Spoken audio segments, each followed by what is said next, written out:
Introduction. Seeing is Believing. Dhamma Talks by Sayadaw Nyanabhasa.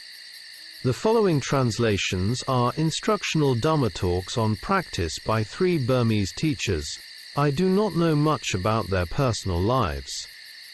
These Dhamma talks were offered to me by Upasika Dale 3 of New Zealand, including Dhamma talks by Mogok Sayadaw. Therefore, I am able to share the Dhamma with others. I give the title to Sayadaw Nyanabhasa as Seeing is Believing, because the talk is about the yogi's experiences in practice. This is not meant in the worldly sense of viewpoint and experience. Seeing the Dhamma is seeing with a purified mind. Such seeing will never deceive the yogi. With the ordinary 5 senses and an impure mind, however, seeing can deceive us. For example, when we see a hill from a distance, it may appear to be a mountain, but when we come closer, it turns out to be quite different. In the same way, all worldlings have distortions, or vipalasa, because of defiled minds. Therefore, they perceive, see, and view the world with distortions, and their actions and behaviors become unskillful. With material development, human beings become more greedy and deluded. They seek the essence of life in the external world, pursuing gratifications of all kinds, but they will never find it. Instead, they become more and more discontented and confused. They do not see the many dangers that gratification can bring to human societies. It was like a fish that only sees the bait and not the hook. There was a conversation between a primitive cannibal and a modern man as follows. Modern man: you eat human flesh. It is quite disgusting. Cannibal: oh, wait a minute. We kill human beings for food. But why do you modern men kill humans without eating them? So you modern men are more disgusting. Some world leaders and politicians should reflect on this point. The general outline of Buddhist practice is to cultivate sila, to overcome the 5 hindrances, and to develop the 7 factors of enlightenment by establishing mindfulness, or satipatthana. Therefore, it is very important to know the nature of the 5 hindrances and the 7 factors of enlightenment. In the Bojjhanga Samyutta, the Buddha mentioned them. The 5 hindrances are unskillful, or unwholesome dharmas, so they defile the mind. They are makers of blindness, causing lack of vision and lack of knowledge, detrimental to wisdom, tending to vexation, and leading away from nibbana. The 7 factors of enlightenment are the opposite of this. The nutriments for the hindrances are as follows. For sensual desire, the sign of the beautiful, frequently giving unwise attention, or ayoniso manasikara, to it, is the nutriment for the arising of unarisen sensual desire, and for the increase and expansion of arisen sensual desire. For ill will, the sign of the repulsive, patigha, is the nutriment. For sloth and torpor, these are discontent, lethargy, laziness, stretching, drowsiness after meals, and sluggishness of mind. For restlessness and remorse, this is unsettledness of mind, and frequently giving unwise attention to it. For doubt, there are things that are the basis for doubt, and frequently giving unwise attention to them.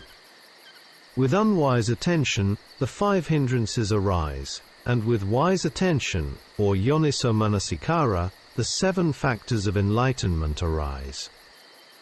According to the Buddha, someone who has not developed and cultivated the 7 factors of enlightenment is called an unwise, dull person. But one who has developed and cultivated them is called wise and alert. Therefore, according to the Buddha's standard, all worldlings are unwise and dull, while practicing yogis and arahants are wise and alert people. This is also one of the reasons there are many problems and much suffering in societies and around the world. In Singapore, Sayadaw Uttamo gave a Dhamma talk on the exhortation of Buddhas and the power of mindfulness. The exhortation of the Buddhas is found in the Dhammapada, verses 183 to 185. Verse 183 says, "Not doing any evil, the performance of what is skillful, the cleansing of one's own mind, this is the teaching of the awakened." Verse 183 has three factors: not doing any evil, the doing of what is skillful, and the cleansing of one's own mind. We can combine all the Buddha's teachings into these three factors, therefore, it can be said to be the heart of the teaching. Like Paticcasamuppada, one of the fundamental right views of the Buddha is the law of karma. Without it, we cannot understand and appreciate the whole Dhamma. The Buddha wants humans to be free from suffering, to have happiness, and to make the mind powerful and capable of developing wisdom. There are three kinds of actions: mental, verbal, and bodily actions. Therefore, unwholesome thinking leads to unwholesome verbal and bodily actions, which give rise to the results of suffering. In the same way, wholesomeness gives rise to the results of happiness. Another important teaching of the Buddha is the power of mindfulness, which can prevent unwholesomeness from arising. Mindfulness also develops wholesome dharmas and purifies the mind. The Buddha taught that the 5 hindrances are a heap of the unwholesome, and the 4 satipathanas are a heap of the wholesome. Here we see the importance of mindfulness, which is equivalent to appamada, ever mindful in doing meritorious deeds. Therefore we cannot find true happiness, peace or essence in the external world. Tipitaka Yao Sayadaw explains the essence of the last words of the Buddha in 2 verses. Vayadhamma sankara, apamadena, sampadetha. Conditioned things are subject to decay, strive on with heedfulness. Vayadhamma sankara shows the nature of impermanence that causes beings great fear. Apamada Dhamma expresses the essence of life. Seeing is believing. Dhamma Talks by Sayadaw U Nyanabhasa. Talk 1, on meditation. Close your eyes. These are pasada, kamic eyes, made by kamic results, that is, sensitive matter. Except for physical form, they cannot see anything. They cannot know or contemplate mind and body, nor can they contemplate cause and effect. They cannot discern the characteristics of arising and falling, the knowledge of disenchantment in all formations, nor the ending of formations and the path knowledge. They can see only with the knowledge eye. The knowledge eye will open by closing the kamic eyes. At the beginning of sitting, one is unable to discern arising and falling because there is not yet samadhi. Therefore, according to the purification of mind, establish samadhi by noting the in-breath and out-breath. Pay attention at the entrance of the nostrils, but not at the tip. When breathing in, the air goes inside by touching the entrance of the nose. When breathing out, it goes out by touching the entrance of the nose. Note them as going in and going out until the mind calms down. When samadhi is established, it will possess the 3 factors of samadhi, namely sati, viriya, and samadhi. After that, contemplate the characteristics of the objects. This will become clear by noting the touching of the in-breath and out-breath. By training to know or discern the non-existence of the air after it goes in and out through the nostrils, one sees that all of them vanish at the touching point after the in-breath and out-breath. You will then discern the arising and falling of them. This is done by using the in-breath and out-breath from the beginning to the end, which then become the primary object. If one is only able to note the in-breath and out-breath, but is unable to contemplate the arising phenomena when moving around and doing things, then defilements will enter the mind, and the practice will take a longer time. Therefore, I will explain the practice taught by Sariputta and Mogok Sayadaw, which will help to further develop the practice. Kayam imam sammasata parijanata punapunam.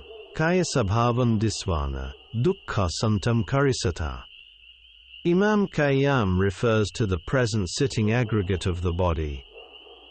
At the time of moving, it is the moving khandha. At the time of sleep or lying down, it is the lying down khandha, and so on. Sammasata means observing with knowledge. This meditation is taught by Sariputta and supported by the Buddha. According to the texts, it relates to the 5 khandhas. In daily life, this is experienced as the eyes, ears, nose, tongue, body, and mind. These are called the 6 sense bases, and are also known as the extension of the rounds of existence. We should read or listen to the Buddha's teachings attentively, because through contemplation we can understand their profundity and essence. This body aggregate is fixed with 6 clear, mirror-like doors. If you see physical form with the eyes, contemplate it as seeing consciousness. After its seeing, it passes away. You have to watch and observe it at the place where it arises. Mogok Sayadaw said that if you do not discern it, then you did not truly watch and observe it. In the Dharma teaching of Venerable Nagasena to King Milinda, it is compared to a tiger hiding behind a bush. When prey comes, it jumps on the prey. If the tiger chases its prey but cannot catch it, it fails. In the same way, the 6 sense doors are the places where the prey comes, representing the arising and passing away of phenomena. Whatever arises due to causes, watch and catch it. Just observe it when it arises as arising, and when it vanishes as vanishing. Therefore, the task of insight practice is the task of observing, that is, the contemplation of impermanence. It is the task of watching one's own death. Watching other people's death is samatha. One seeing consciousness, hearing consciousness, and so on. These are one's own death. You can see them only while you are still alive. When you die, you will not see them. Therefore, you must have good sati, with good health, while still alive, in order to discern them. Parijanata punapunam means watching and contemplating again and again. This repeated contemplation is one of the important factors for development. During the period of sitting, most phenomena arise at the body and mind. Sounds arise at the ear, smells arise at the nose. Insight, or vipassana, means development through repeated and frequent contemplation. Only through such repeated observation will the latent defilements gradually become thinner and thinner, and eventually be cut off. During the contemplation of impermanence, one must actually discern phenomena and contemplate them as arising and falling. You cannot merely recite them without seeing them. Only by discerning them with one's own knowledge do they become visible here and now. After some time, the shape and form of the body disappear. Only the nature of arising and passing away is seen. Through one's own knowledge, only the intrinsic nature appears. Wrong view falls away through contemplation. Mogok Sayadaw gave an example for this.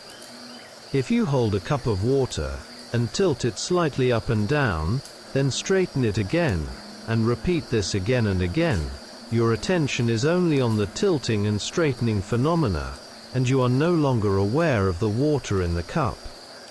In the same way, when the mind stays attentive to inconstancy, it is no longer aware of the body. It sees only arising and passing away. What is the benefit of seeing in this way many times? It knows and discerns the truth of dukkha. If one continues contemplation, it leads to disenchantment with anicca, followed by dispassion and non-clinging. At last, with the cessation of impermanence, nibbana arises. The task of the yogi is to contemplate impermanence without fail. Dukkha santam karisatha means that one will realize, with knowledge, the ending of dukkha, which is nibbana. Seeing is believing. Dhamma Talks by Sayadaw. Talk 2, Realization and Proper Attention. According to Mogok Sayadaw, a teacher should not teach a new yogi the contemplation of inconstancy or anicca at the very beginning. Instead, the teacher should first teach the yogi the correct way of contemplation. Only with proper attention, known as yoniso manasikara, will the discernment of anicca be correct. Even if one discerns anicca with improper or unwise attention, that discernment is unable to lead to the realization of Dharma. An example is Venerable Channa. He practiced on his own without anyone's help. Although he saw anicca, he did not know what he should rely on, nor did he know where to take refuge. Later he began searching for refuge. At that time he was already over 80 years old. Other monks tried to help him through teachings, but without success. He then remembered Venerable Ananda, who was staying at Kosambi, and went there for help. Ananda questioned him about his practice and understood that he held wrong view and was clinging to the self. Venerable Ananda then gave him the teaching that the Buddha had taught to the monk Kakanagota. First, Venerable Channa had to dispel wrong view through intellectual understanding or nataparina. Therefore, the first requirement is proper attention. The second is contemplation of inconstancy. After that, a suitable teaching was selected for him. Eventually, Venerable Channa became an arahant. Note: for those interested in the textual references, Venerable Channa's practice can be found in the Kanda Samyutta. The teaching given to Venerable Kakanagota is in the Nidana Samyutta. Another important discourse concerning wrong view and doubt is the Mahapunama Sutta in the Majjhima Nikaya.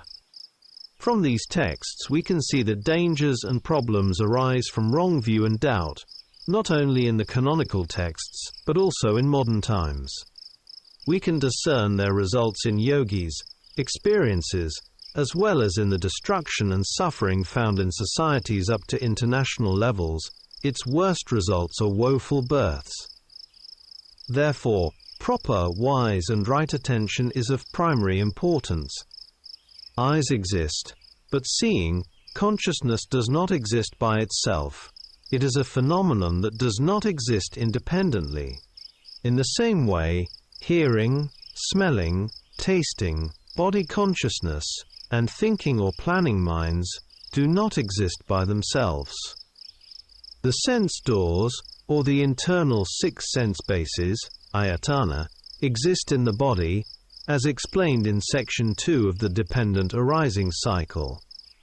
With the 6 base elements, the external object elements, and the 6 elements of consciousness, phenomena arise.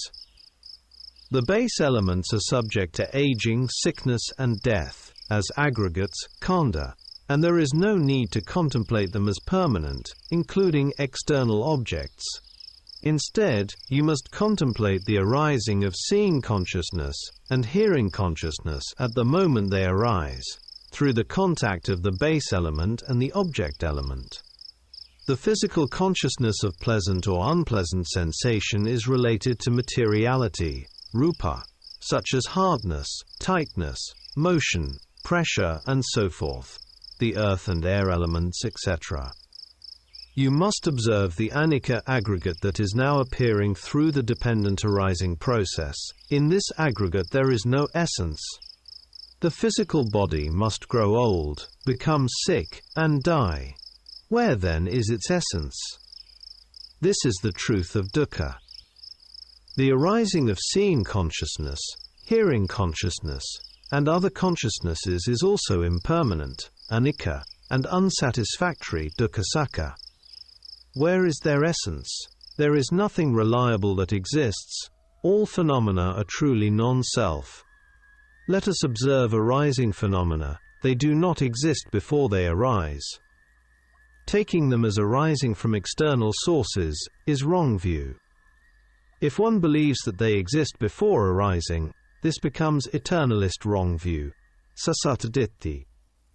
If one believes that they appear by themselves without conditions, this becomes causeless wrong view, ahetuka ditti or uchida kalafa.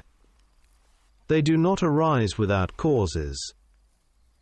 Taking these phenomena as I, mine, or as entities, is the wrong view of personality belief, Sakkaya Ditthi. Therefore, I will explain the proper attention needed for seeing consciousness, hearing consciousness, etc. Hearing consciousness does not exist beforehand, only the ear exists. The ear is the base, a passive element, and sound is the object, an active element. When they meet together, when sound strikes the ear base, hearing consciousness arises.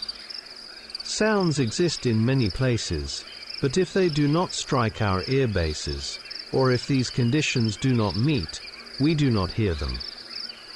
Thus, hearing consciousness arises through meeting together, that is, through conditioning.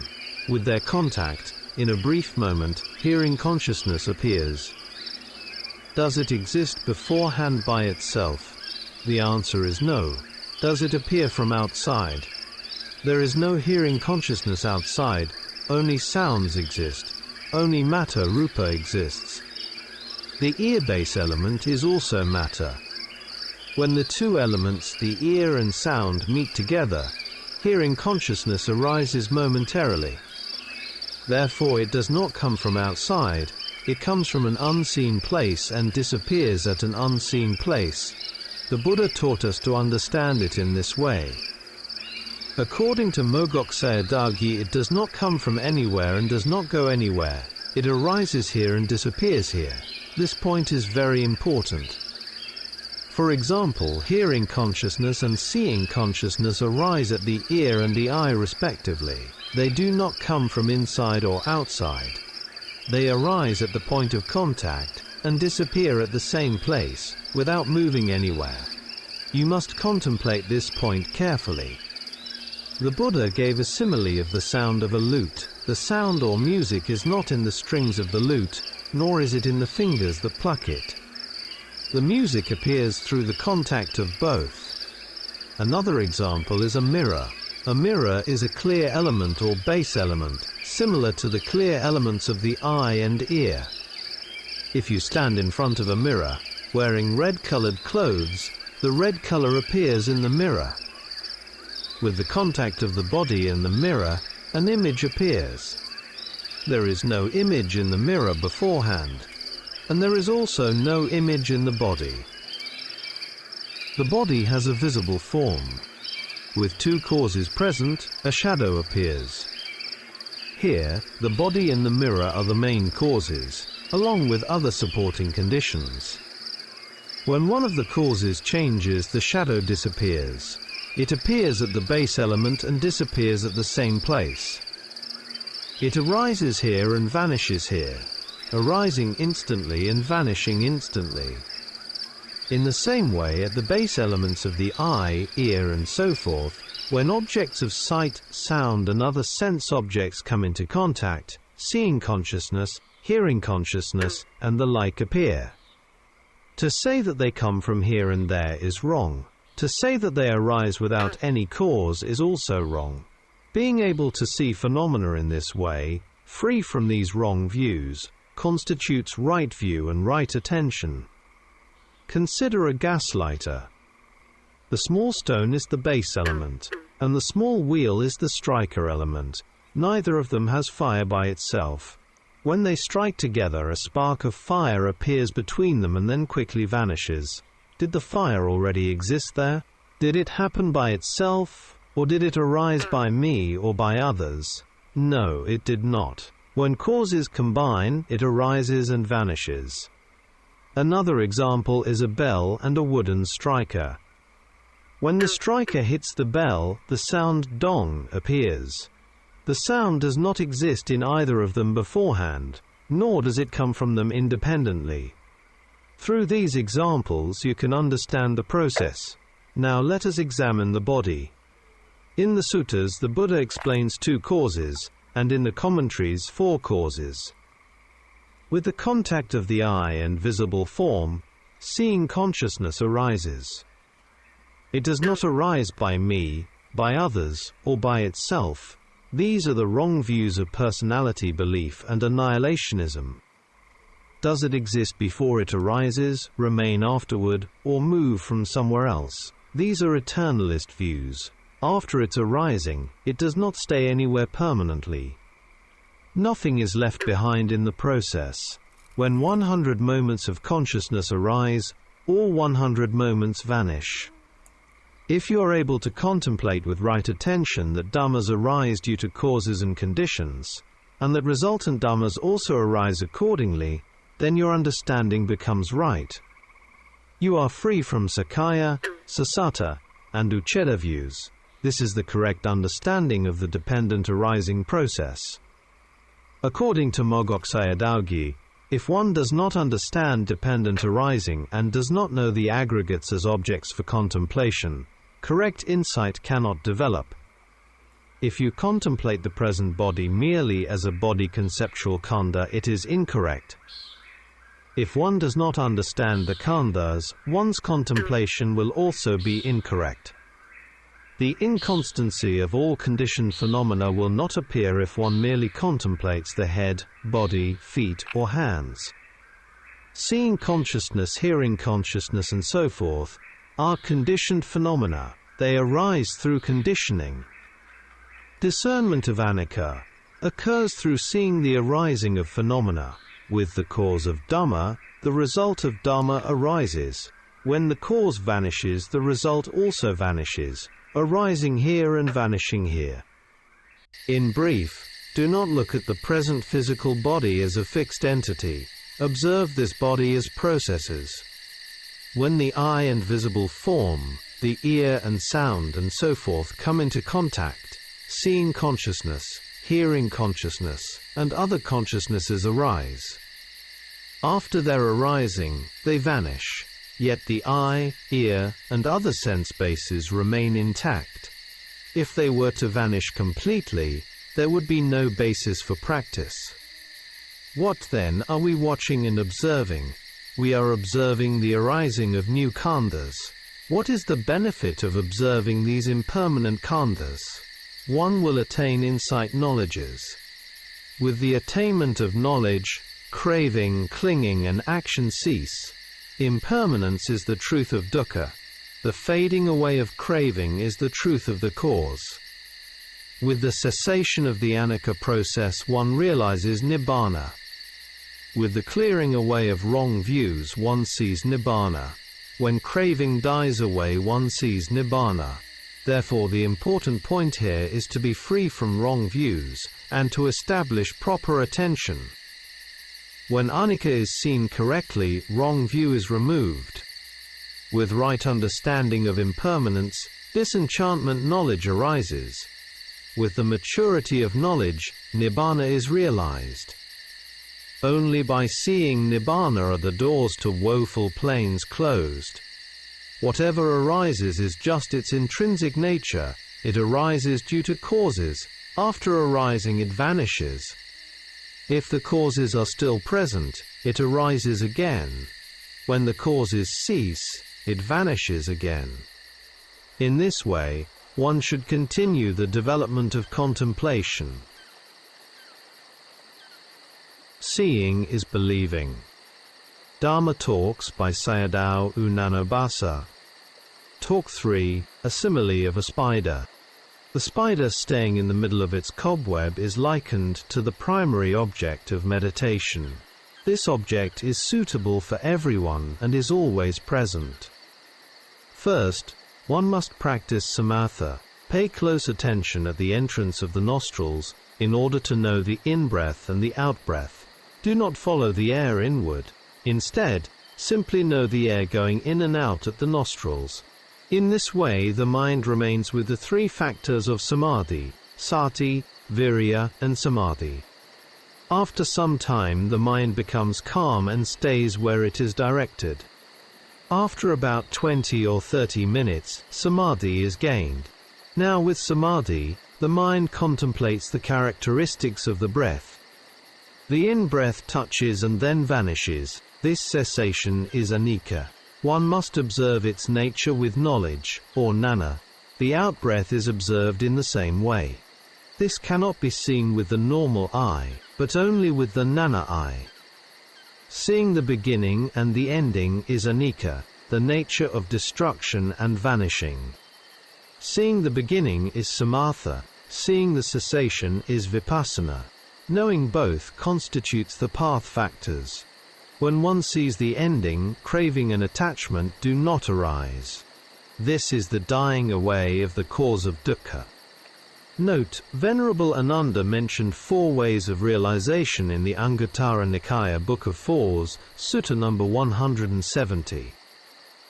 Among them, the Yogananda method is the 3rd. According to Mogok Sayadaw, in some of his talks he explained this teaching to lay people as the Yogananda way, driving 2 oxen together, that is, samadhi and panna. If you do not wish to contemplate touching and knowing, you can also contemplate the mind, observe the wanting to breathe in and the wanting to breathe out.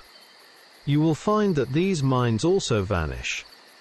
You may also contemplate feeling, or whatever mind arises, seeing, hearing or smelling. If there is nothing arising, simply return to the primary object of the breath. This is the spider method. The spider stays at the center and only moves when a fly touches the web. If you can contemplate whatever object is clear enough to discern, then it is suitable to your character. For example, Mogok Sayadaw said that feeling is a khandha that is easy for the yogi to discern. Insight shown by the khandha arises faster and in greater numbers, and thus has stronger power. Insight observed by oneself, the yogi, is good only if defilements do not intrude during the practice. This is still weak samadhi. When the insight shown by the khandha becomes prominent, it can help one finish the practice more quickly. There are 2 stages of insight: insight that comes through watching and observing, and insight shown by dhammas under one's own knowledge. The yogi's duty is to practice a great deal in watching and observing. With stronger samadhi, dhammas reveal their nature more clearly. If the mind becomes purified, light may appear. One may ask, since the mind has no bodily matter, how could it emit light? The mind depends on the blood of the heart, which emits light because of mental factors. With a greedy mind, the heart blood becomes bright red.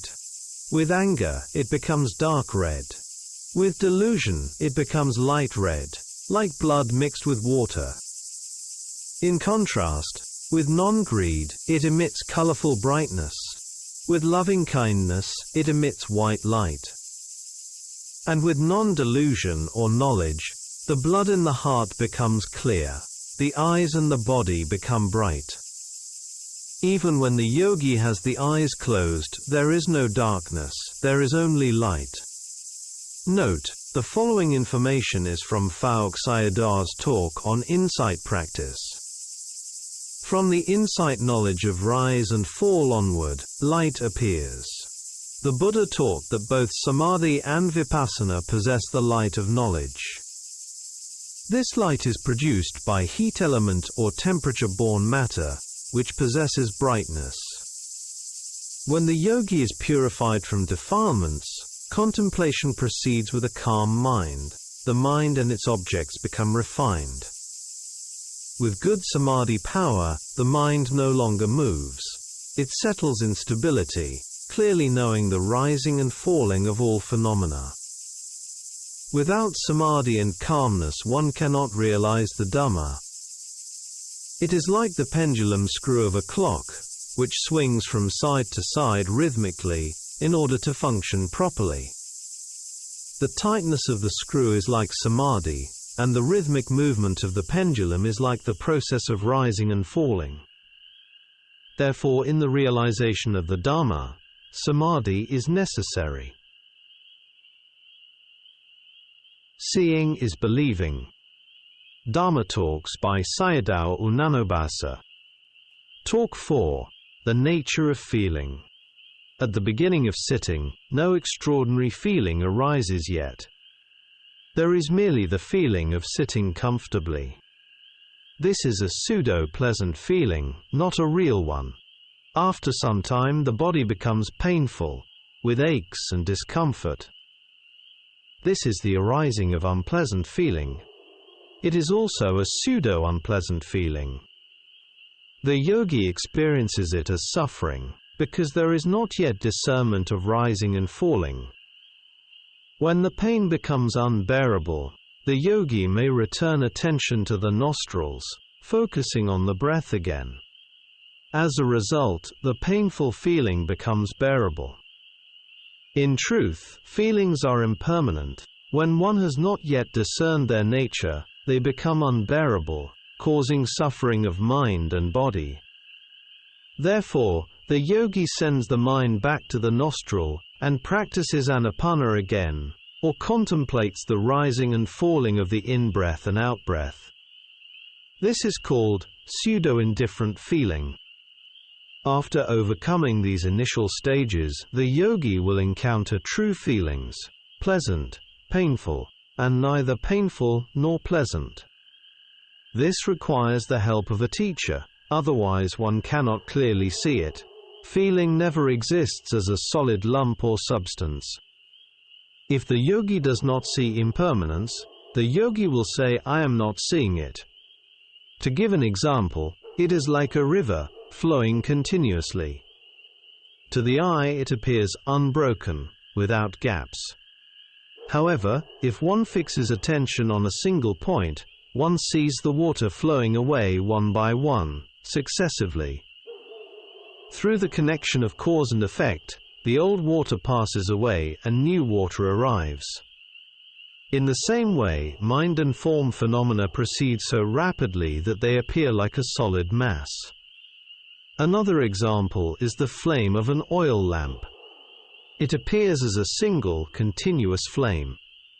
In reality, the flame burns moment by moment through the substitution of fuel, as the oil is consumed. In the world, apart from the nibbana element, there is nothing stable. Even path and fruition knowledges eventually cease. There are three ways to discern impermanence in feeling. First, the same kind of feeling with different strengths. Within one type of feeling, its strength varies, from extreme pain, to moderate pain, to slight pain. If one observes carefully, one can discern these differences. This is discerning impermanence. Second, the same kind and strength at different places. For example, an itch arises on the face. After it disappears there, a new itch arises on the head. This too is discerning impermanence. Third, the same kind and strength at the same place but at different times. For example, an itch arises on the face for some time. When the process is known, one sees that knowing occurs successively. Itching known by one mind moment, then by another, with gaps in between. These moments of knowing do not occur at the same time. They arise and pass away instantly, second by second. If one does not see this, it means one is not paying enough attention. I will now speak about the true feelings after the pseudo-feelings. By following and observing the arising phenomena of impermanence, one can discern many of them. At this stage, the yogi does not see feelings as solid entities, but only as transparent processes of rising and falling. When this occurs, the blood of the heart becomes clear, and light may arise. The body becomes light, as if shrinking into a small, bright form. The mind and body experience happiness. This is genuine happiness. Some mistake this for nibbana, but it is not. Nibbana is not a feeling. Do not forget the practice by indulging in this happiness. It is not true nibbana yet, but only a pseudo-nibbana. The yogi must observe the impermanence of even this pleasant feeling, and follow it to its end. Do not take pleasure in it. Contemplate continuously to see its vanishing. When the time of true bliss approaches, the yogi may be able to remain without food, In this way, disenchantment toward impermanence arises. The body becomes weaker, and the face appears older. Therefore, changes appear on the face of a yogi near the realization of the Dhamma. Once, when I went to a place to teach, a senior monk asked me, "Are there any changes in the faces of your students?" I immediately replied, "The faces are just these faces." He then said to me, "It doesn't mean that." At that moment I understood what he meant. I said, "Do you refer to Nibbidhanana?" He replied, "Yes." When the yogi arrives at this insight knowledge, the temples and eye areas appear sunken, like those of an aged person. Near the time of realization, the yogi appears like a dead person, with no desire for anything. There is wearisome disenchantment, free from desire and clinging. With no desire toward the khandhas, the yogi appears like a sick person. The face changes when the yogi reaches this knowledge. At this stage, the yogi encounters the true suffering of dukkha. In the yogi's mind, it feels good that this suffering is coming to an end. Therefore, the yogi continues contemplation with equanimity toward dukkha. The yogi cannot turn away from the Dhamma process. The process of impermanence reveals its nature clearly to the yogi, without any need to deliberately search for it. During sleep it is also seen. During eating it is the same. The yogi may be unable to sleep or eat. Ordinary people sleep without seeing it. With the root of non-delusion, Bhavanga Chittas cannot intervene. No defilements arise in between. A sleepy or torpid mind cannot enter this state, and there is no desire to eat. The yogi's mind abides in rapture. There is no wish to speak, and worldly matters become wearisome and even repulsive. Contemplating impermanence and separation matures into contemplation with equanimity, specifically equanimity toward formations. Here impermanence reveals itself forcefully. Mogok Sayadaw also taught that if one does not want to observe it, it will naturally come to cessation. Knowledge itself makes the conclusion. It is not correct to deliberately intend one's own cessation. I have asked yogis who have had these experiences. It appears that knowledge itself asks, "Do you still want to see it?" The yogi replies through Nana, "Enough is enough. There is no desire to see it." After that, impermanence comes to cessation as a brief blip. The ending of desire may occur either through resting or through a change of object. Only upon arriving at equanimity toward formations is there true equanimity. After cessation there are no feelings anymore. When feelings are contemplated to their end, with the cessation of feeling and craving ceases. With the cessation of craving, nibbana arises. With the arising of nibbana, path and fruition knowledges appear. Nibbana is not a kind of happiness that belongs to feeling. It is not a pleasant feeling that becomes the best or highest experience. Ordinary experiences of pleasant feeling or pleasure are quite limited. For example, if one likes pork, one must search for money to buy it, and then expend effort cooking it. This is very tiring. Such happiness exists only in speech. In reality, it is suffering. Human sensual pleasures are momentary, like a drop of honey on the tip of a razor blade. To enjoy these pleasures, humans must exert great effort. All such efforts are suffering. Suffering is extensive and without limit. Seeing is believing. Dhamma Talks by Sayadaw Nyanabhasa. Talk 5. 3 Types of Dukkha. By listening to Dhamma Talks, one gains the truth knowledge. While listening to the Dhamma and directing attention toward the khandhas, by knowing their arising and passing away, the yogi gains functional knowledge. Only the yogi who possesses these two knowledges can attain the knowledge of the ending of suffering. The wanderer Jambakadaka approached and questioned Sariputta about the truth of suffering.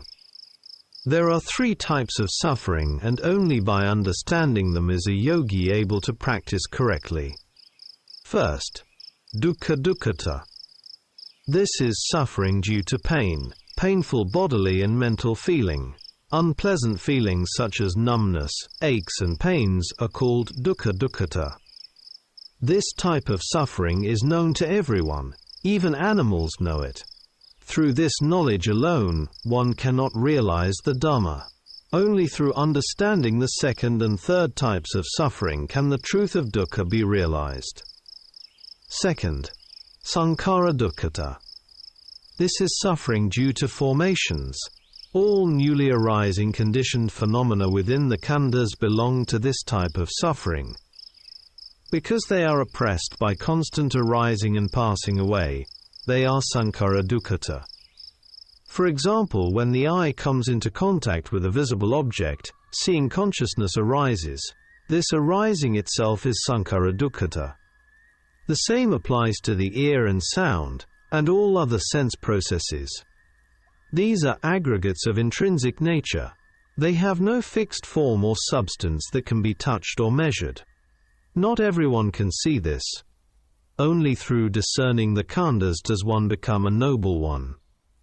This is also called the result aggregate. These phenomena truly exist only as arising and passing away. When the yogi sees the arising of suffering in this way, three samadhi factors are established. Third, Viparinama Dukkata. This is suffering due to change. The yogi, through watching and observing, sees the arising of Sankhara Dukkata. When the yogi discerns its vanishing, Viparinama Dukkata is known. Knowing painful feeling within the khandhas is Dukkha Dukkata. Knowing the process of dependent origination is Sankhara Dukkata. Seeing the vanishing of these formations is Viparinama Dukkata. Not everyone can know these distinctions. To understand the khandhas thoroughly, one must discern their arising and passing away. When this is seen, identity view falls away. There is no notion of a person or a being. There is only the knowing of pain as arising suffering. By seeing the arising, the view of annihilationism falls away. By seeing the vanishing, the view of eternalism falls away. According to Mogok Sayadaw, observation of feeling reveals its arising and vanishing as the ultimate phenomena. Although these phenomena are extremely unstable, they are the correct objects for observation. What perishes is the arising of intrinsic phenomena, not the physical body. The body does not perish instantly, it ages gradually. Therefore, one must clearly understand the distinction between the physical body and the arising mental aggregates. In this way, one discerns both the suffering of formations and the suffering of change. Beyond the common forms of aging and sickness, there are innumerable forms of suffering arising each second within one's life. There are two kinds of death. Conventional death is only one event in a single lifetime, which is known by everyone. Insightful death, however, occurs in every moment. Every second, the old khandhas pass away and new ones arise. If you can see this insightful death, you will no longer fear conventional death. We cannot control the present body, but we can control the future arising of new khandhas. Before insight arises, we create new actions out of craving and clinging. Therefore, we receive new khandhas as a result. With insight contemplation, the seeing no longer connects with craving. The dependent origination process is cut off. It is like changing railway lines. One line leads to woeful births, while another leads to nibbana. When seeing is followed by its vanishing, the process leads toward nibbana. With right knowing comes right understanding and right view. All wrong views and defilements disappear. Painful suffering is known by everyone. Only those who possess samadhi can know the suffering of formations. And only those with wisdom can know the suffering of change. When one knows the arising and passing away of feeling, knowledge becomes right. The ultimate phenomena arise and perish. This is their true nature. Seeing is believing. Dharma Talks by Sayadaw Nyanabhasa. Talk 6. 6 Elements Meditation. In the whole body there are 6 elements. Earth and water elements form one group. Fire and air elements form another group. The space element consists of gaps and spaces in objects. The final element is the knowing element, which is the mind or consciousness. Except for discerning, arising and passing away, a mind dominated by sloth or restlessness is not truly meditating. A heavy or corpulent yogi has more earth and water elements. These combine into heavy material phenomena. Fire and air elements are light and move upward. A thin yogi has more of these fire and air elements. A heavy person tends to nod off while sitting, while a thin person tends to have excessive imagination. Therefore, a heavier yogi should breathe out longer, breathing in and out fully. If one is prone to nodding off, one should lengthen the breath, and sometimes lightly bite the teeth. Nodding occurs due to excessive samadhi and insufficient effort. If the mind is restless, one should breathe faster. After adjusting the 4 elements in the body, one continues insight practice. The hardness of the earth element does not appear continuously, it arises in gaps. In the same way, heat and motion arise and pass away with gaps in between. The yogi should focus on the sense of touch, space and mind during the discernment of impermanence. The ending of one material or mental phenomenon is impermanence. Before the next one begins, there is a gap or space. Because of the rapidity of phenomena, it is difficult to discern the ending instantly. However, by seeing these gaps, impermanence becomes clearer. Seeing impermanence is seeing the short gaps. Mental phenomena also have gaps. For example, seeing consciousness contains many short gaps. It continues by arising one after another with gaps in between. Hearing consciousness is even clearer, as one sound follows another. In this way, yogis can see many short gaps. At the time of cessation, the knowing of the 6 sense doors comes to a stop. Knowledge directly experiences the phase of cessation, which is nibbana. This experience is known as the long gap. Discerning short gaps is seeing impermanence. Seeing the long gap is seeing the constant, which is nibbana. It is the long gap that transcends time and space. When cause and effect are cut off, the gap becomes long and limitless. Seeing is believing. Dharma Talks by Sayadaw Nyanabhasa.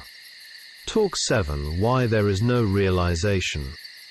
In short, the reason for non-realization is the failure to discern arising and passing away. The cause of not discerning impermanence is that the mind is covered by the 5 hindrances. First, sensual desire. The mind is thinking about sensual pleasures, occupied with family matters, business, and worldly affairs. Second, ill will. There is no endurance or patience toward oneself or others. The mind is covered by anger and displeasure. Third, sloth and torpor. The mind is dull and drowsy, without clarity about what is happening. Fourth, restlessness and remorse. The mind is obsessed with and oppressed by regret. Fifth, doubt. One is unable to make a decision in a situation. When these 5 are combined, they reduce to 2 basic types of mind: a restless mind, and a drowsy mind. Regarding the restless hindrances, the mind runs outward toward objects. Regarding drowsiness, it often relates to excessive samadhi, in which objects fade and vanish within the mind. For a restless mind, there are two preventive approaches. The samadhi way, this is contemplation with effort focused on the in-breath and out-breath. One must firmly determine not to allow other objects to intrude, continuously sticking to the samatha object. The insight way. This is contemplation of whatever object arises.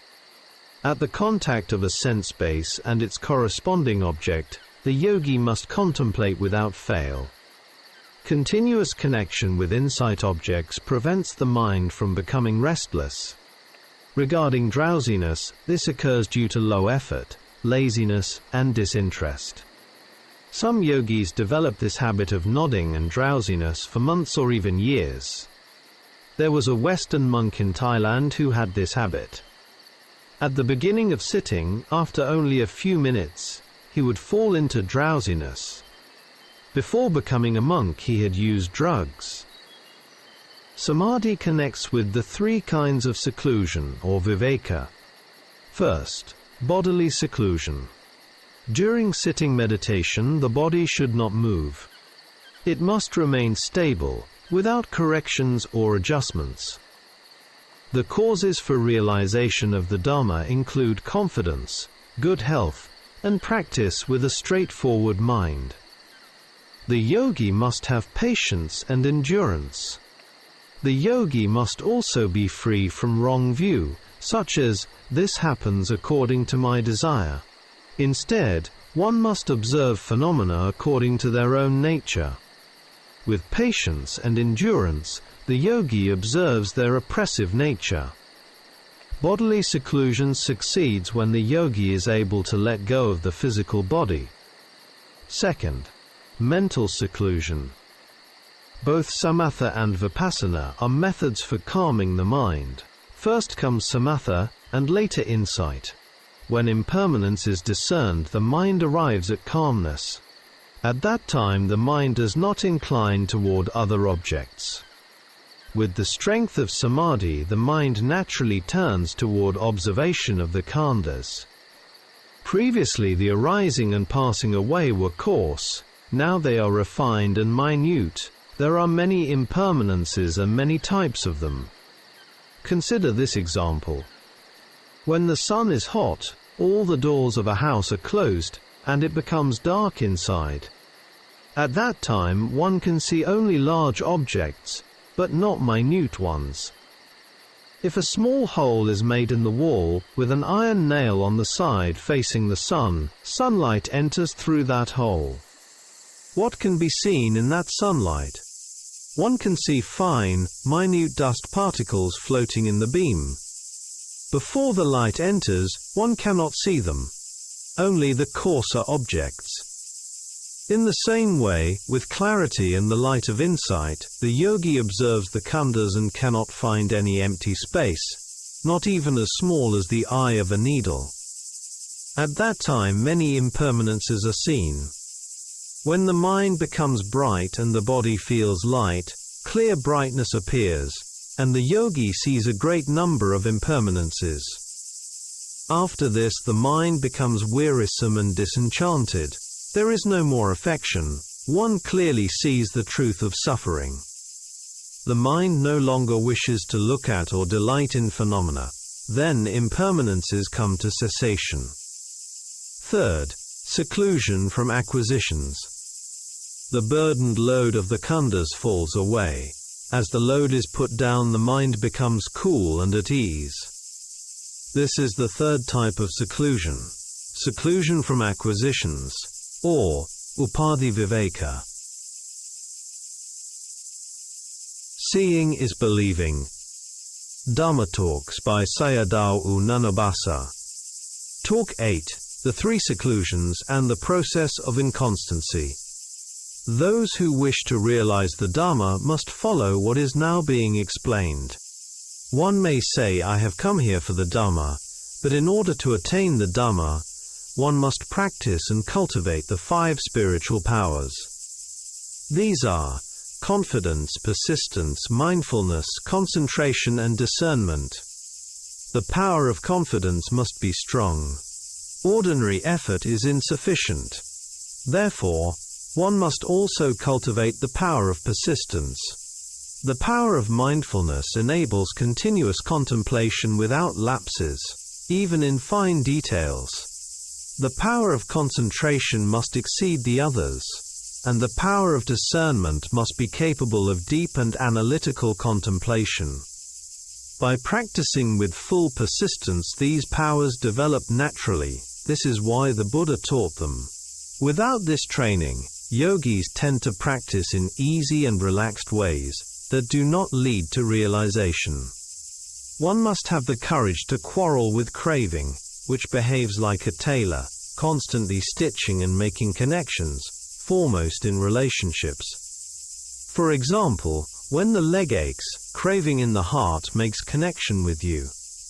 This is your legs, how can it be better if you don't adjust it? Only you'll suffer. So you have to lift your legs. If one follows the wishes of craving, one will never attain the Dhamma, but only suffering. There are 3 seclusions that are helpful to the practice. Bodily seclusion. The yogi must abandon making bodily adjustments. Mental seclusion. The yogi must calm the mind. Seclusion from acquisitions. When both mind and body are calmed, the yogi is able to realize the cessation of mind and body, nibbana. The yogi must abandon attachment to the khandhas connected with sensual pleasures. In relation to this point, there are 2 types of persons: those holding the eternalist view and those holding the annihilationist view. A person holding the eternalist view does not dare to commit unwholesome actions that lead to painful existences. Such a person is content with human and celestial pleasures and has no desire for nibbana. A person holding the annihilationist view, if required to act, does not care about the future results of existence.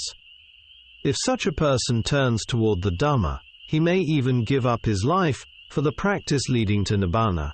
In this situation, he has no clinging to other things. Therefore, even people of very poor moral background can realize the Dhamma. It is emphasized that without giving up sensual pleasures and without a teacher to guide the practice, realization cannot be attained. This may lead one onto the wrong path. Practicing in a relaxed manner, without persistent effort and without sufficient strength in practice, does not lead to realization.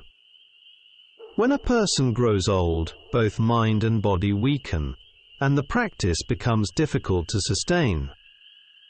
If one is unable to overcome these limitations, one may have to abandon the practice, especially when the aging body can no longer follow it.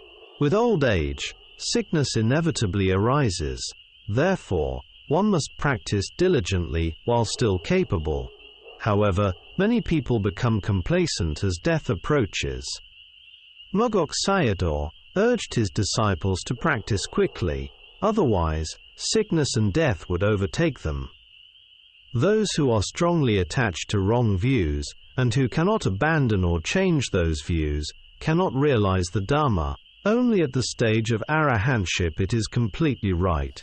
Even a stream enterer is not right yet because he could only abandon 8 of the 12 inversions. As long as defilements remain, complete rightness has not yet been achieved. The mind will still arise in accordance with defilements. It will become completely right only when all defilements come to an end. Practical advice given by the Sayadaw. The Sayadaw offers the following practical guidance. Making a determination before a Buddha image. In front of a Buddha image, one should offer one's khandhas to the Buddha and make a firm determination regarding a specific time frame for sitting practice, for example 1 hour or 2 hours. Later the duration can be increased gradually.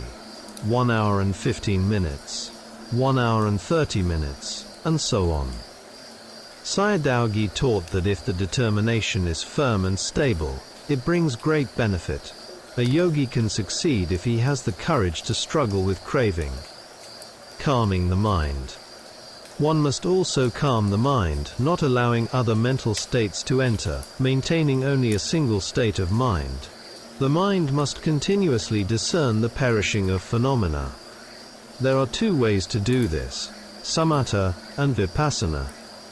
If the mind does not calm down, even if one practices for an entire lifetime, realization will not occur. Note, in the Wings of Awakening there are 7 sets.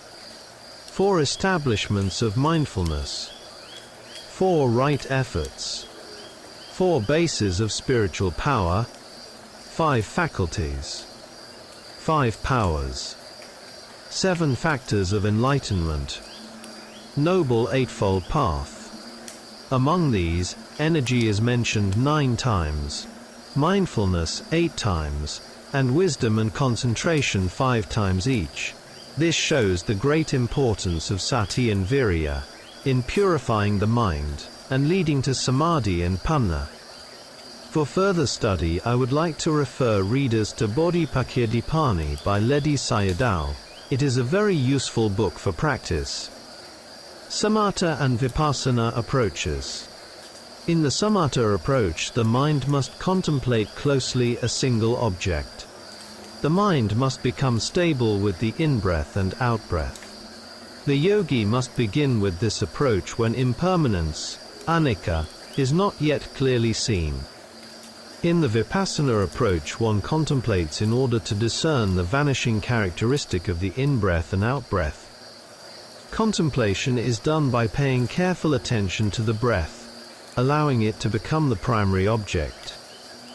When the mind gradually becomes calm, the whole body reveals its nature: itching, pain, warmth, coolness, movement, sound, smell, and so forth.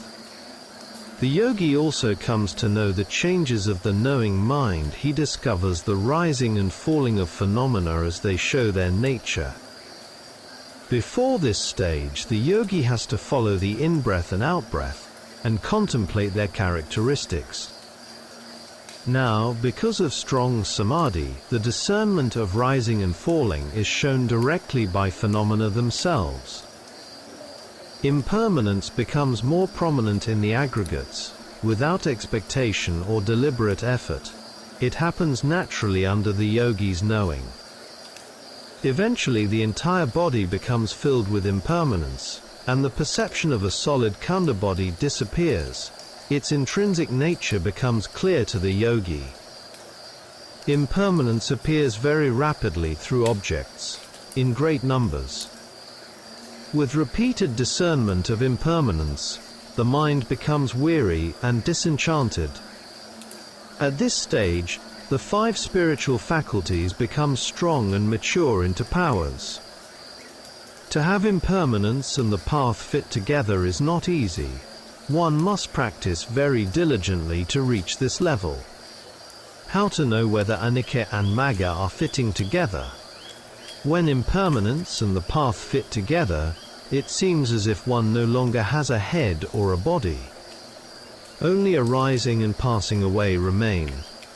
At that period, yogis can sit for many hours without any movement. Because they are without defilements and follow the Dharma, they remain with coolness and stop all thinking. Note, it is very important for every human being to understand well the power of the mind, wholesome and unwholesome, and the law of karma. If not, we create many problems and much suffering for ourselves, for others, and for nature. The blood in the heart becomes light and bright after impermanence, and the path fit together for 1 or 2 hours. The eyes become clear, and painful feeling disappears from the aggregates. The body becomes light, and gladness and happiness arise. At that period, the 10 corruptions of insight arise, and yogis may experience them, and mistakenly take them to be nibbana dhammas. Teachers should remind students about these experiences. Yogis must experience them in practice, otherwise it is not yet right. The mind becomes sharp and gains the light element. With clear blood, brightness appears. The yogi must return this knowledge to the khandha process. Previously the yogi discerned coarse and middling phenomena. Now, with the light element, refined phenomena are discerned.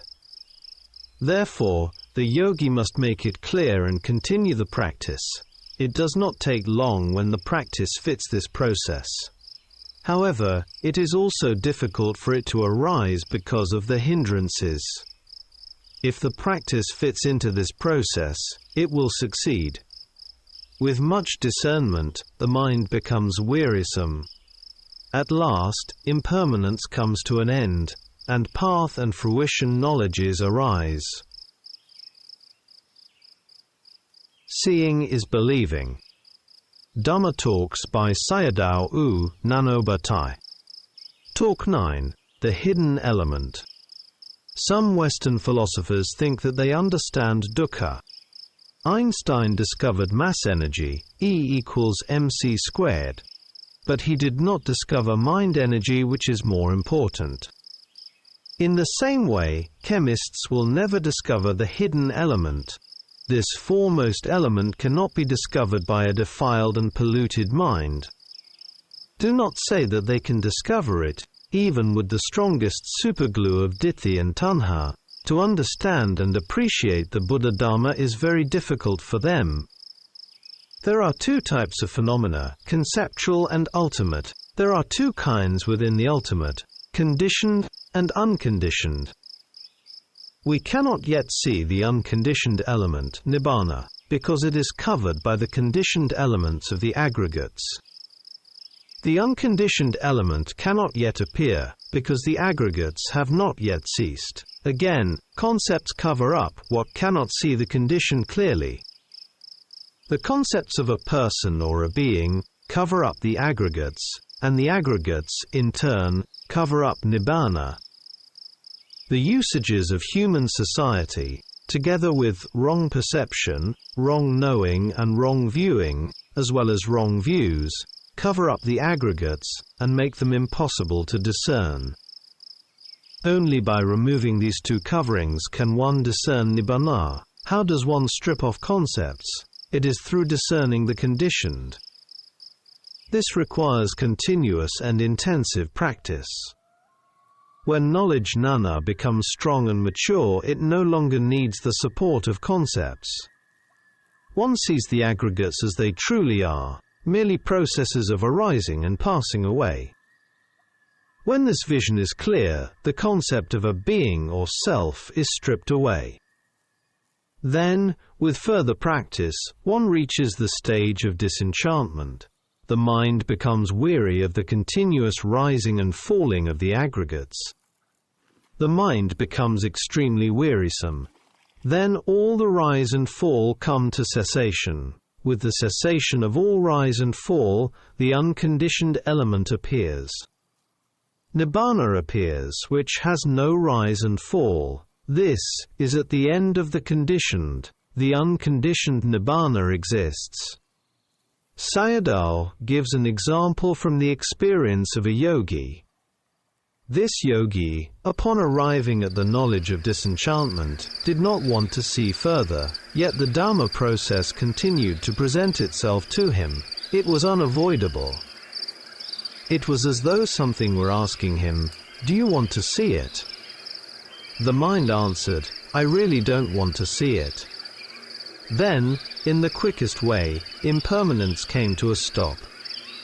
After that, gladness arose, and he bowed to the Buddha, Dharma and Sangha many times. Before this it had been quite difficult for him to bow even once. The yogi's experience matched the texts. Luang Por Cha taught the monks, "When you come out of the kuti, bow to the Buddha. When you enter the sala, bow to the Buddha. When leaving, bow again. When going outside the monastery, bow. When returning, bow again."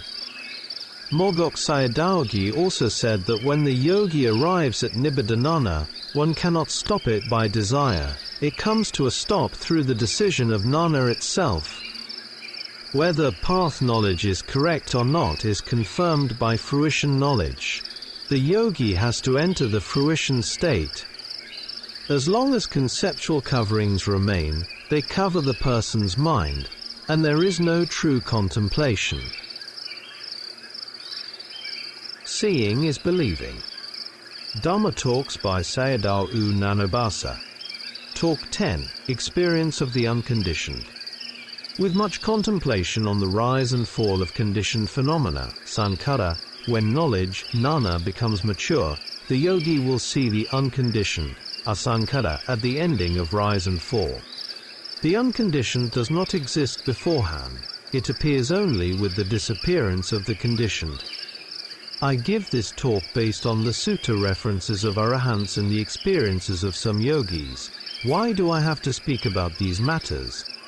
Some people are practicing Dharma and can discern impermanence and its ending, yet they do not recognize it as unbinding, nibbana, because they lack the opportunity to approach the noble beings, Aryas. For example, Mahanama the Sakyan did not know himself to be a stream enterer. King Milinda asked Venerable Nagasena about the experience of Nibbana. At first, the knowing mind discerns the rise and fall of phenomena. Later, transcending the ending of rise and fall, it abides in the Nibbana element. The yogi must take great care. He must know precisely every arising and vanishing phenomenon. Other mind states must not be allowed to enter the mind. As the contemplative mind becomes closer to Nibbana, it later arrives together with the cessation of rise and fall. I will analyze the process of cessation because it is very important. In the Buddha's teachings, this is the highest and most profound Dhamma. Some say the mind depends on the brain. This is not entirely correct. It exists as depending on the blood of the heart. Consider the story of a young monk who was eaten by a tiger. When the element of consciousness, Vijnana Dhatu, arrived at the heart area, it came to cessation. When there is trembling or fear, the heart beats faster. Strong emotions have the same effect. Roots, light of knowledge and the disappearance of the body. Depending on the state of mind, the heart blood changes. There are 6 roots of consciousness, and one must understand them. When the root of greed, wanting, affection, liking, and attachment arises, the heart blood becomes bright red. The color depends on the state of mind. The root of hatred is sadness, disappointment, aversion, irritation, and related states. When this root arises, the blood of the heart becomes murky. The root of delusion is nodding, doubt, confusion, and indecisiveness. When it arises, the blood of the heart becomes reddish. These 3 are the unwholesome roots. Let us now continue with the 3 wholesome roots. The root of non-greed is giving, generosity and sharing. When this root is present, the blood of the heart emits a colorful brightness. The root of non-hatred is goodwill, kindness, and friendliness. Then the blood emits a clear white color. The root of non-delusion is the knowing mind that discerns impermanence, anicca. When this root arises, the blood of the heart becomes clear, like the surface of glass. How extraordinary this is! With the cause of a purified mind, form itself becomes luminous, shining like a diamond light. With a clear mind, the eye, ear, nose, and other sense faculties also become clear. Mind is the principal factor, therefore the yogi must make the mind clear. The body too gains lightness and brightness. With the clarity of the ears, even distant sounds, such as birds far away, can be heard. These are yogis' experiences. When there is no dust or pollution of unwholesomeness entering the mind, light arises when anicca and magga fit together. When looking at the body with this light, everything in the body can be seen clearly. In one of Sayadaw Okandima's talks, he gives very detailed explanations of all the internal organs of the body and their functions. Quite remarkable. This comes from his direct seeing and the light of knowledge.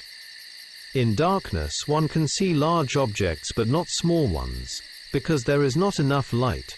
If a small hole is made in a wall facing the sun, when sunlight enters, tiny particles floating in the air become visible. This is due to light. In the same way, when a yogi has the light element, and the knowing mind observes the body, many instances of impermanence are seen. Aloko udapadi, light arises in the yogi. With extensive discernment of impermanence, weariness develops. True weariness arises when the whole body seems to crumble and disappear. Once, while I was teaching at a certain place, a layman said to me, "Venerable sir, you speak about rise and fall, phenomena arising and vanishing in blips, but I have never experienced this." I replied, "You are talking to others with your eyes open. How could you see it?" After hearing my exhortation, he practiced accordingly. He practiced continuously for 3 to 4 days without fail, sitting, not talking, and keeping his eyes closed. He discerned impermanence and said, "Bhante, I have now seen the blips." If one practices persistently, seeing the body disappear, discerning impermanence with knowledge, and continuing effort with disenchantment toward impermanence, eventually it leads to cessation and final ending. 3 types of defilements and their extermination. Here it is necessary to explain the 3 types of defilements. These are latent defilement, anusaya; obsession by defilement, parayuthana; transgression, vitikama. Latent defilements exist within the round of existence. The mind carries them along through the continuous processes of cause and effect connections. When the appropriate causes are present, such as greed or anger, they will arise. Newly arising defilements are called obsession by defilements. If these obsessions grow stronger, they lead to transgression, which manifests through bodily or verbal actions. Which defilement is eradicated by the knowledge that discerns impermanence? It eradicates obsession by defilements, the second type. According to the dependent arising process, discernment stops the connection between section 2 and section 3. Craving, clinging, and action cannot enter the mind. This is called non-arising cessation, cessation through non-occurrence. With the 5 path factors, mindfulness, energy, concentration, right view and right thought, defilements are eliminated so that obsession cannot arise. If obsession does not arise, transgression cannot occur. Regarding the first type, latent defilement, this is eradicated only through the knowledge of the path.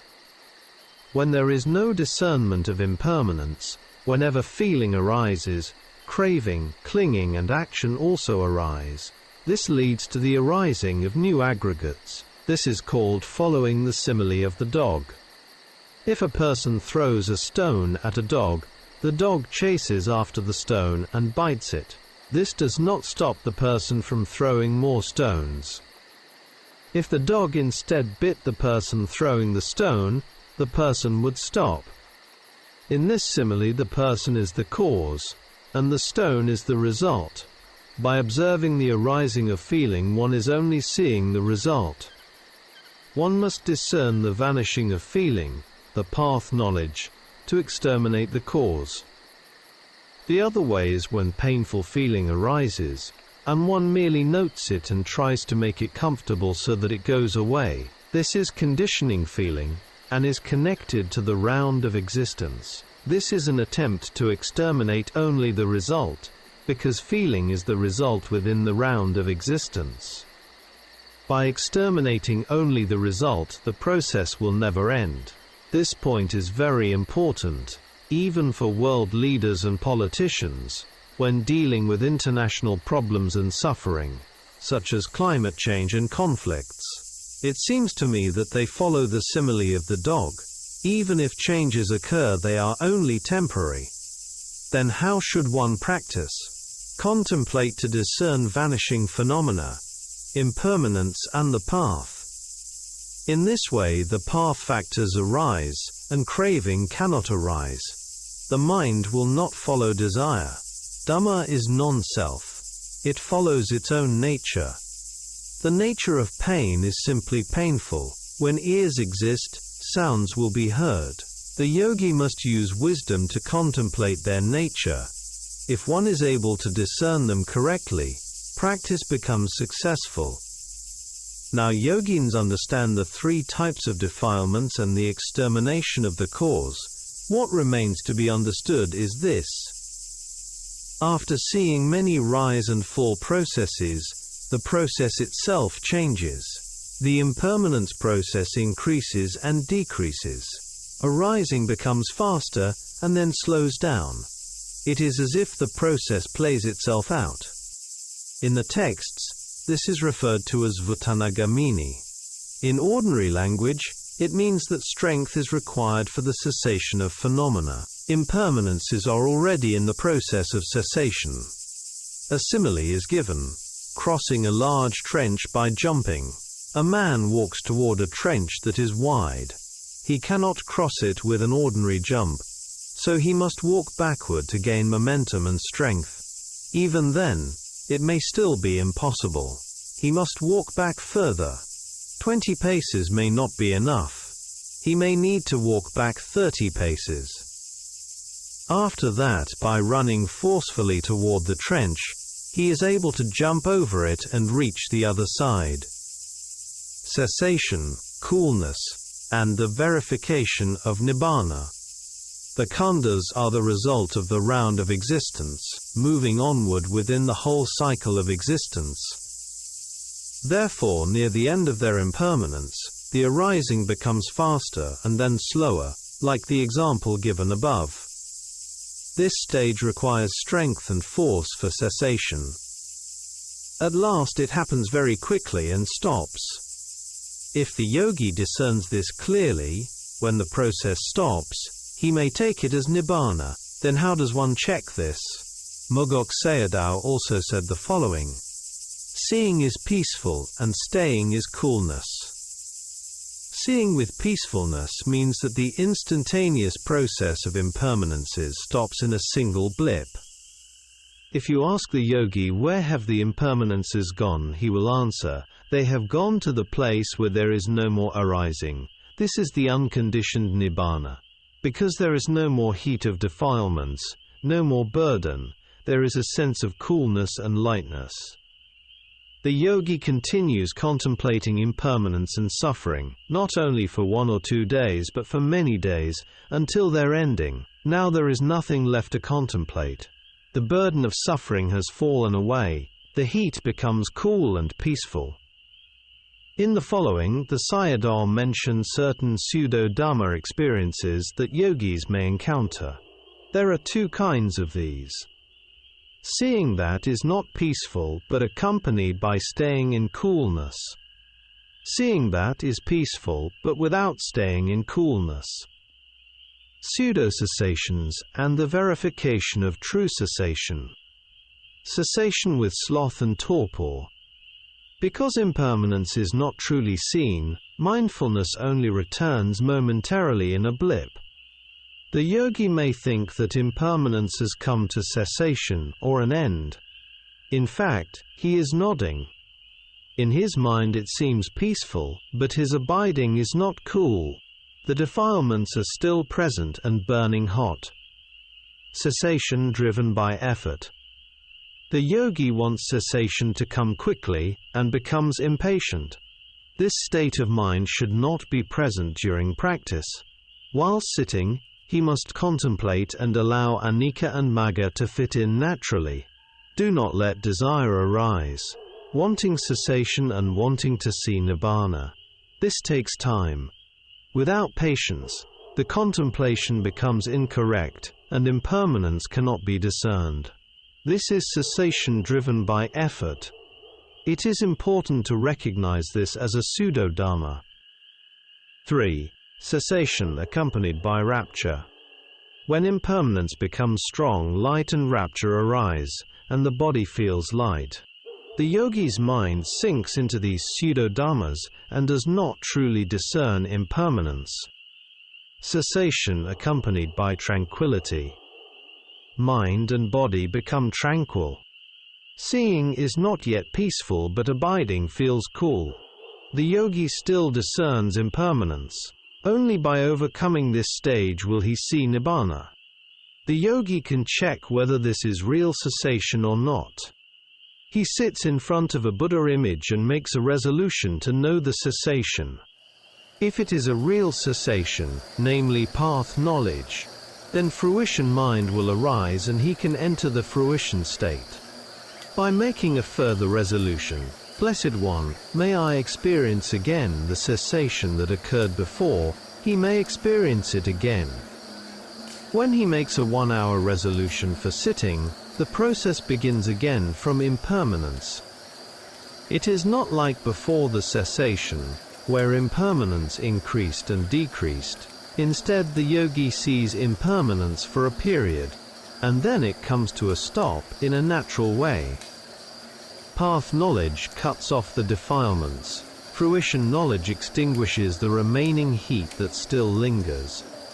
It is like a piece of burning charcoal. When water is poured on it, the red glow turns black, yet the black charcoal still contains heat inside. If you pour more water on it, it cools down completely. This is like the function of fruition knowledge. Path knowledge only cuts off the defilements, while fruition knowledge enjoys the nibbana element and brings coolness. If it is a true cessation of dukkha, the yogi can maintain it. If it is a false cessation, he cannot, and his condition may even worsen. Further verification of fruition and the intrinsic nature of emptiness. With further testing, the experience becomes more significant, confirming whether it is genuine. Sayadaw once related an incident involving a female yogi who was a school teacher attending a retreat. She reported her success to him. He did not say whether it was right or wrong, but simply told her to check it for herself. After some time, pain arose and she began moving around again. In this way, the experience revealed itself. If someone is able to enter the fruition state, his or her pupils do not move when the eyes are open. When someone is merely discerning impermanence, the pupils continue to move. In the fruition state, the in-breath and out-breath are cool, and this coolness pervades the entire body. Mosquitoes may bite people in ordinary states, but not someone abiding in the fruition state. I have heard a related story concerning the Guangqing old monk, 1891 to 1986. People around him noticed that mosquitoes bit them frequently, but did not bite the old monk. This is related to the absence of defilements, which otherwise emit smells that attract mosquitoes. Ancient texts also mention two kinds of bodily scent in women. A virtuous and noble woman is said to have a lotus-like fragrance, whereas a lustful woman is said to have a fishy smell. Seeing is believing. Dhamma Talks by Sayadaw Nyanabhasa. Talk 11. Intrinsic Nature of Emptiness. Sunyata means voidness or emptiness of something. Sabhava means intrinsic nature. What then is the intrinsic nature of emptiness? It is empty of a person, a being, a man, a woman, bodily form, and so on. When one contemplates natural phenomena and discerns that there is no person and no being, only phenomena occurring according to their nature, then, with the cessation of all conditioned sabhava dhammas, one sees nibbana. What is the element of nibbana? It does not exist as a person or a being. The notion of a self itself is only one of the conditioned sabhava dhammas. In the contemplation of insight, It is impossible to realize this without the process of dependent origination. Seeing consciousness, Sabhava Dhamma, and Anicca Lakkhana.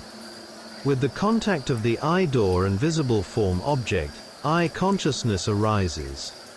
The I-door, or visual sensitivity, is a pure element, and the visible form is also a light element. Seeing consciousness, mind, is a Sabhava Dhamma, the intrinsic nature of a phenomenon, without bodily form or shape, and without a person. It is merely the arising of the seeing nature. The cause Dhamma is Sabhava Dhamma, and the result Dhamma is likewise Sabhava Dhamma. With the two causes of Sabhava Dhamma, the sense base, Ayatana Dvara, and the object, a resultant Dhamma arises. All these phenomena are manifestations of dependent origination, Paticcasamuppada Dhamma, occurring at the level of the aggregates, Khanda, the body-mind aggregate. See Section 2, Dependent Origination Chart. If the yogi knows this directly, he attains Sakkanana, the knowledge of truth. We can analyze this as follows: Anicca Dhamma, Anicca Lakkhana, and Anicca Lakkhananana. Anicca Dhamma refers to the arising of conditioned phenomena. The cause is Anicca Dhamma, and the result is also Anicca Dhamma. How do these phenomena appear in knowledge Nana? They appear as rising and falling. After one phenomenon vanishes and is replaced by another, that too vanishes, and so on. All of these manifestations are Anicca Lakkhana, the characteristic of impermanence. If the yogi discerns this clearly, he attains Kikkanana, functional knowledge. The characteristic of conditioned phenomena is precisely this, rising and falling. Knowing this characteristic is Anicca Lakkhanana. If we differentiate further, Anicca Dhamma and Anicca Lakkhana are objects of contemplation and must be directly seen and observed. The knowing Dhamma is contemplative knowledge. If the yogi only knows Anicca Dhamma, it remains within Samatha Dhamma, associated with the three concentration factors. Knowing the characteristic Lakkhana constitutes insight, Vipassana, associated with the five path factors. Knowing the arising of phenomena is knowledge of mind and form, Nama Rupa Parigahanana. Knowing the causal relationship between cause and effect is Paccaya Parigahanana. Knowing and discerning the characteristic Lakkhana of phenomena is knowledge of rise and fall, Udaya Bayanana.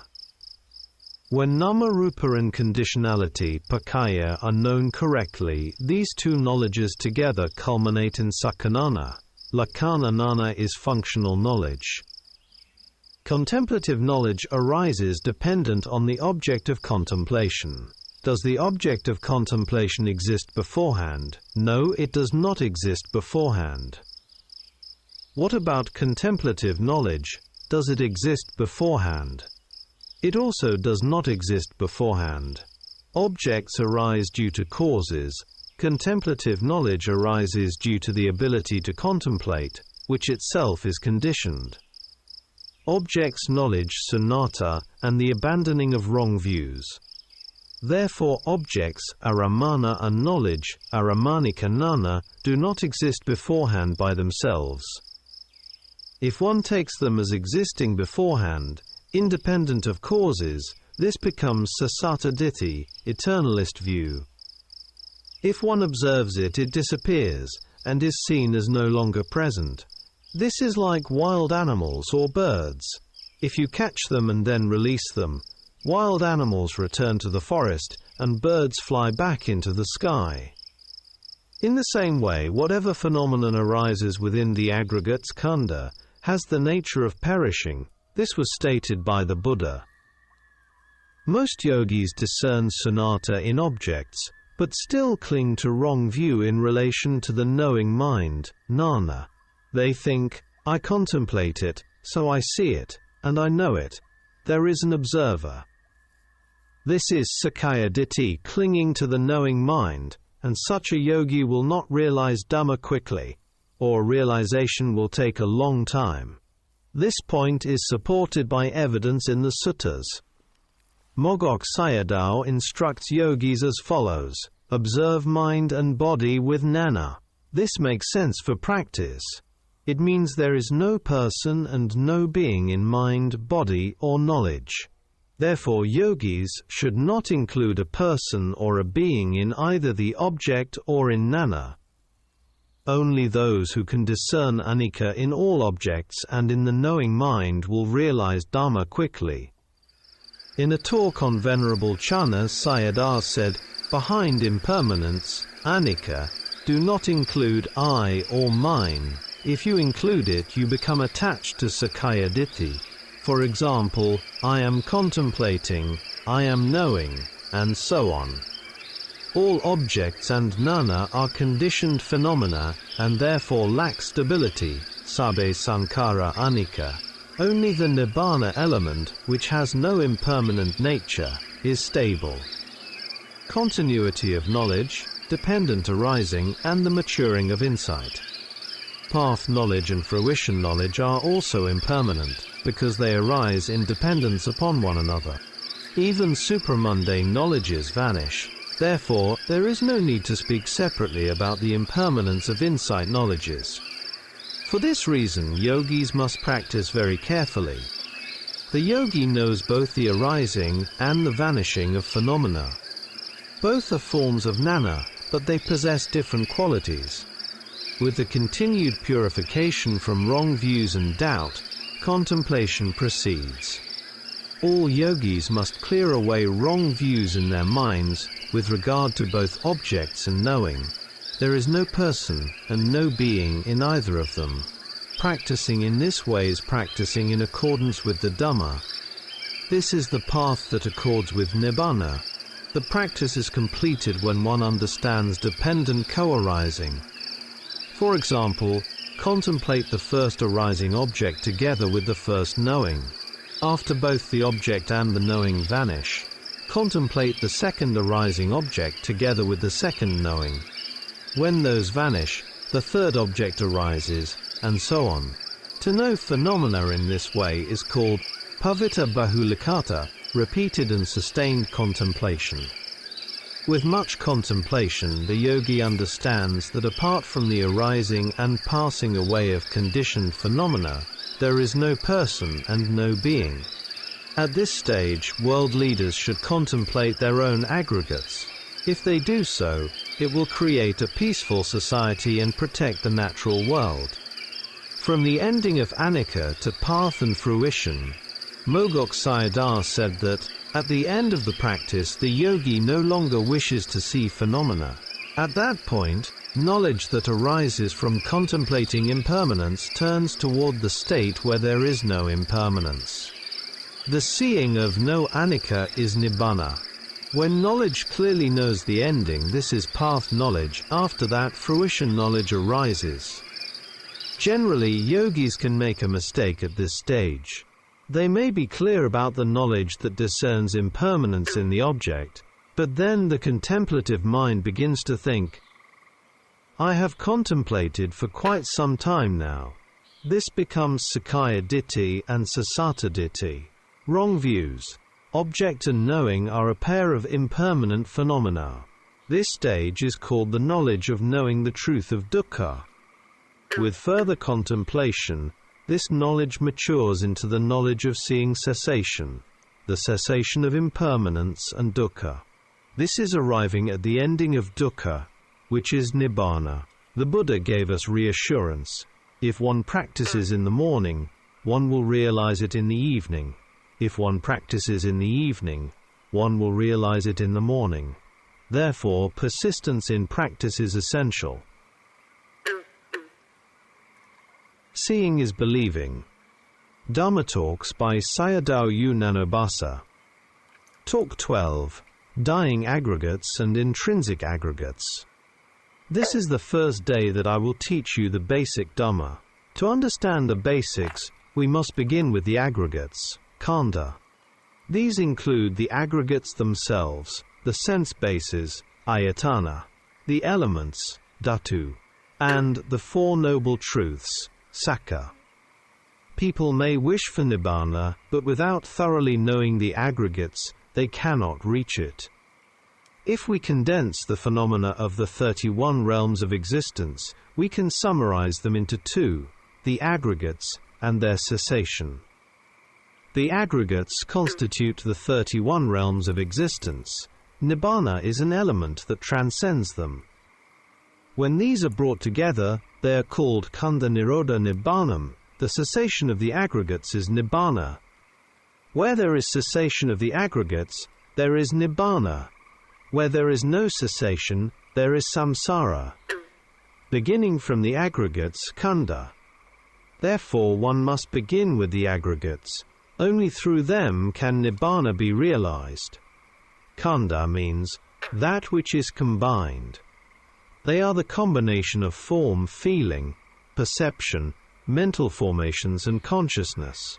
Together they are called the five aggregates, or simply mind and body, namarupa.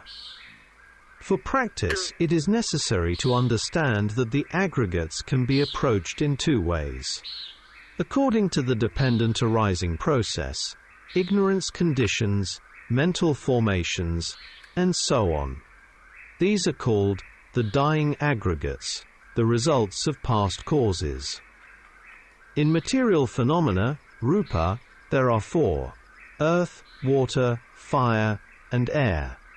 In mental phenomena, nama, we have four: feeling, perception, mental formations, and consciousness.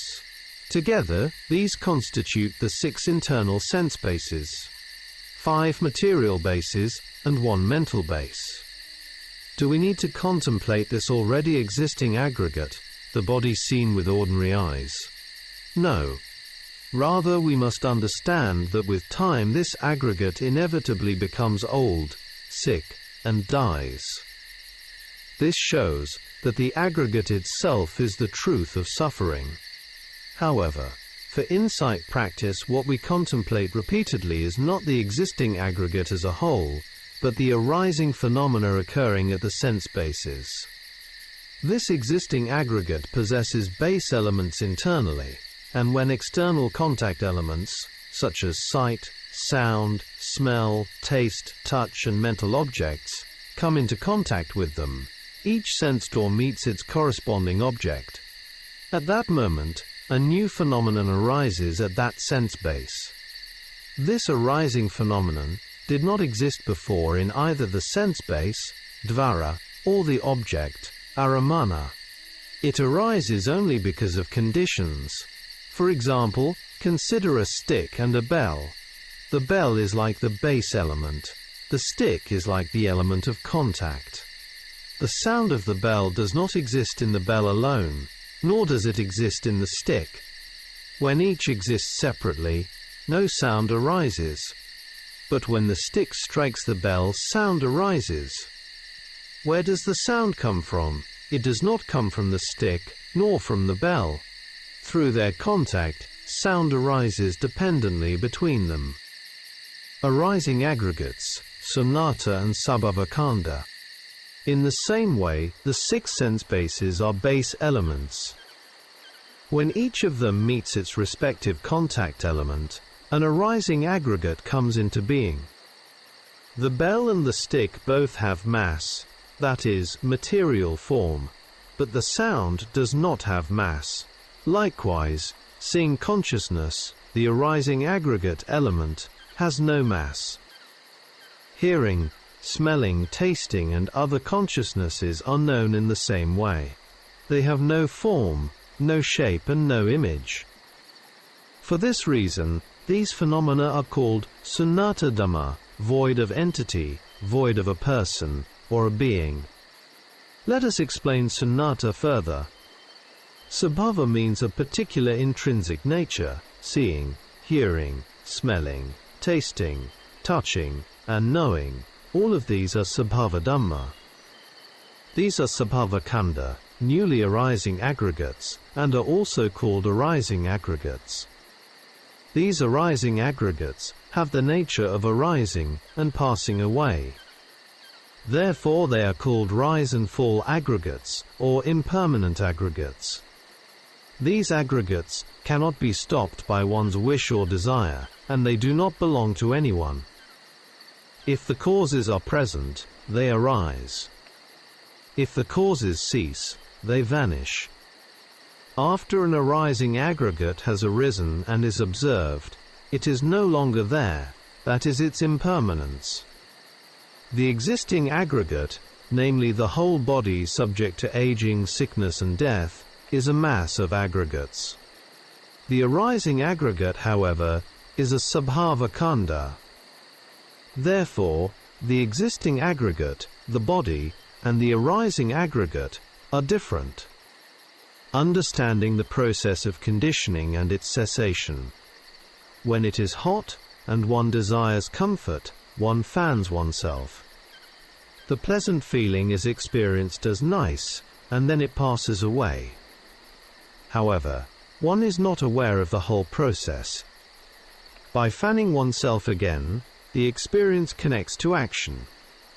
If this experience is not contemplated, it must connect to the dependent arising process.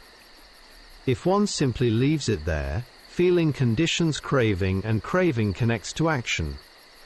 In this way, the newly arising aggregates, seeing, hearing, and so on, connect to affection, clinging, and action. One has to know them in this manner. We are continuously producing the causes that, after death, give rise again to aggregates characterized by aging, sickness, and death. When will this end? There is no end to it. The incalculable continuity of aging, sickness, and death will persist. According to Mogok Sayadaw, this is like endlessly producing spare parts for corpses, something human beings uniquely manufacture, without any copyright. He even says this is equivalent to committing suicide again and again for oneself. Therefore, if one can discern the impermanence, the rise and fall of the newly arising aggregates, there is no affection or clinging. Craving, clinging, and action then cease. The arising aggregate is to be known simply as arising and passing away, not as an existing entity. When it is known in this way, it becomes anicca and magga, that is, the 5 path factors of the mundane path. The truth of mundane path factors. The yogi must develop these mundane path factors. Supramundane path factors, the Noble Eightfold Path, are not something to be developed deliberately. They arise only for the direct seeing of nibbana. If an arising phenomenon is known as arising, and a vanishing phenomenon is known as vanishing, the yogi must always discern them through observation. He will then know that there is only arising and vanishing dukkha occurring continuously. Therefore he cannot take them as affection or craving. Before practice, there is dukkha ananam, not knowing phenomena as dukkha. Because of this, they are taken with affection and clinging. With practice, this becomes dukkha nanam, the knowledge of knowing dukkha. The path factors arise in the heart, and craving, clinging, and action come to cessation. There are 2 kinds of cessation. Cessation through arising, upada nirodha. Here the yogi can contemplate up to craving, clinging, and mental action, cetana, so that verbal and bodily actions become impossible. This point is explained in several of Mogok Sayadaw's talks. Cessation through non-arising, anupada nirodha. This is the discerning of the arising Dhamma as impermanence, such that craving, clinging, and related defilements do not arise. If the yogi is able to contemplate continuously without interruption, anupada nirodha becomes established, meaning that no defilements arise in between moments of contemplation. As the Buddha and the Sayadaw explained, only with the appearance of a Buddha into the world can we come to know such wisdom. If one understands these points correctly, becoming a stream enterer is not difficult. There is still time to emphasize an important principle. The newly arising aggregate did not exist before. After it arises, it does not continue to exist. Therefore, the aggregate is nothing other than arising and passing away. Emptiness, sunyata, intrinsic nature, sabhava, and reflection on cessation. Therefore, there is no being, nisatta, no living entity, nijiva, and no soul. The sunyata handa is void of a person or a being, whereas the sabhava handa possesses an intrinsic nature. It exists in accordance with causes, and when those causes cease, it no longer exists. The yogi must observe the aggregate as both existing and not existing, that is, as a process of rise and fall. This is the nature of sunyata, emptiness or voidness. One should not take this to mean that nothing exists at all, as that would fall into conceptual thinking, a misunderstanding held by some Buddhists. Such a view becomes nati bhava pannati, a concept of absolute non-existence. This point is very important.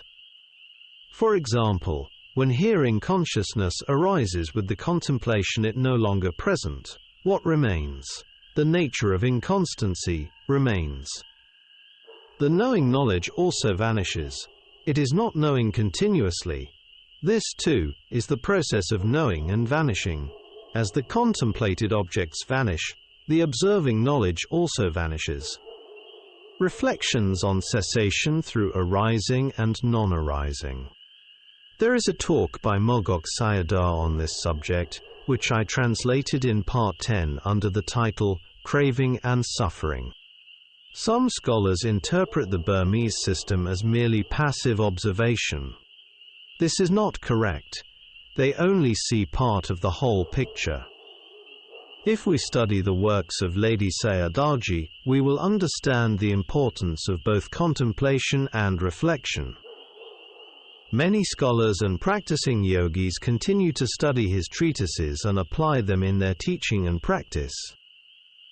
However, yogis themselves must understand how to apply these teachings skillfully according to different situations.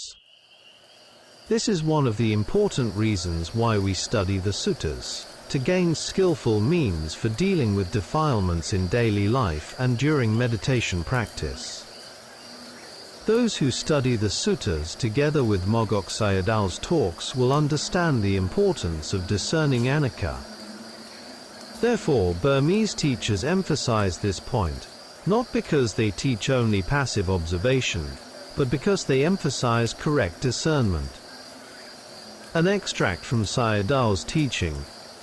Always reflect that all dukkha comes from tanha. During observation, do not reflect on what will happen if you reflect. Otherwise it becomes sintamayanana, and not bhavanamayana. Reflection and direct observation are different. They should not be mixed. The difference between sintamayanana and bhavanamayana. What is the difference between sintamayanana and bhavanamayana? When sintamayanana is predominant, more bhavanga sittas tend to arise. When bhavanamayana is predominant, fewer bhavanga sittas arise.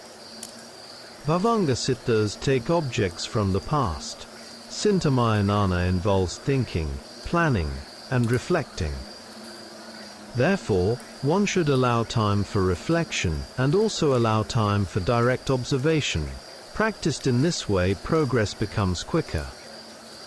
Reflecting on one's own aggregates and on the truths of the Dhamma is sintamayanana, whereas the direct contemplation of impermanence is bhavanamayana. When these two practices are used appropriately, defilements do not easily intrude into the practice. What, then, is the difference between having more bhavanga sittas and having fewer? The person who is dukkha patipanna, one whose practice is difficult, experiences more bhavanga sittas. These have a close connection with defilements. When contemplation is carried out without reflection, realization proceeds slowly. How should sintamayanana and bhavanamayana be used? Mogok Sayadaw stated that Sintamayana is helpful in preventing defilements from entering during vipassana practice. He encouraged yogis before sitting to reflect on dukkha or on the dangers of tanha, this is Sintamayana, and then to sit for bhavanamayana. An increase in bhavanga sittas indicates either the presence of stronger defilements or greater difficulties in practice. Seeing is believing. Dharma Talks by Sayadaw u Nyanabhasa. Talk 13, The Beginning of the Unborn. I will now speak about conditioned phenomena, sankhara, which is an essential topic. If one does not understand sankhara, one cannot attain the Dhamma. In the Buddha's teaching, this is one of the most important principles. Anikavata sankhara, all conditioned phenomena, are impermanent. This statement does not refer merely to the impermanence of human beings, heavenly beings, devata, or other living beings, but to conditioned phenomena themselves. Whatever arises due to conditions is sankhara, and its perishing is anicca. Only when a yogi discerns one conditioned phenomenon together with its impermanence does insight knowledge arise. Memorizing this by heart is not difficult, true understanding is. According to Mogok Sayadaw, with only conventional or worldly knowledge people cannot attain the Dhamma. Only those who encounter the Arya disciples of the Buddha are able to understand it properly. In the Pali texts, sankhara are often presented together with impermanence, as in Anikavata sankhara. Another formulation is Sabbe sankhara anicca. All conditioned phenomena are impermanent. The Buddha taught us to contemplate and observe this repeatedly. The contemplation of the 32 parts of the body, asubha, reveals the unattractive nature of the body. Within these 32 parts, there is no person and no being. This practice can be samatha or vipassana, depending on how it is used.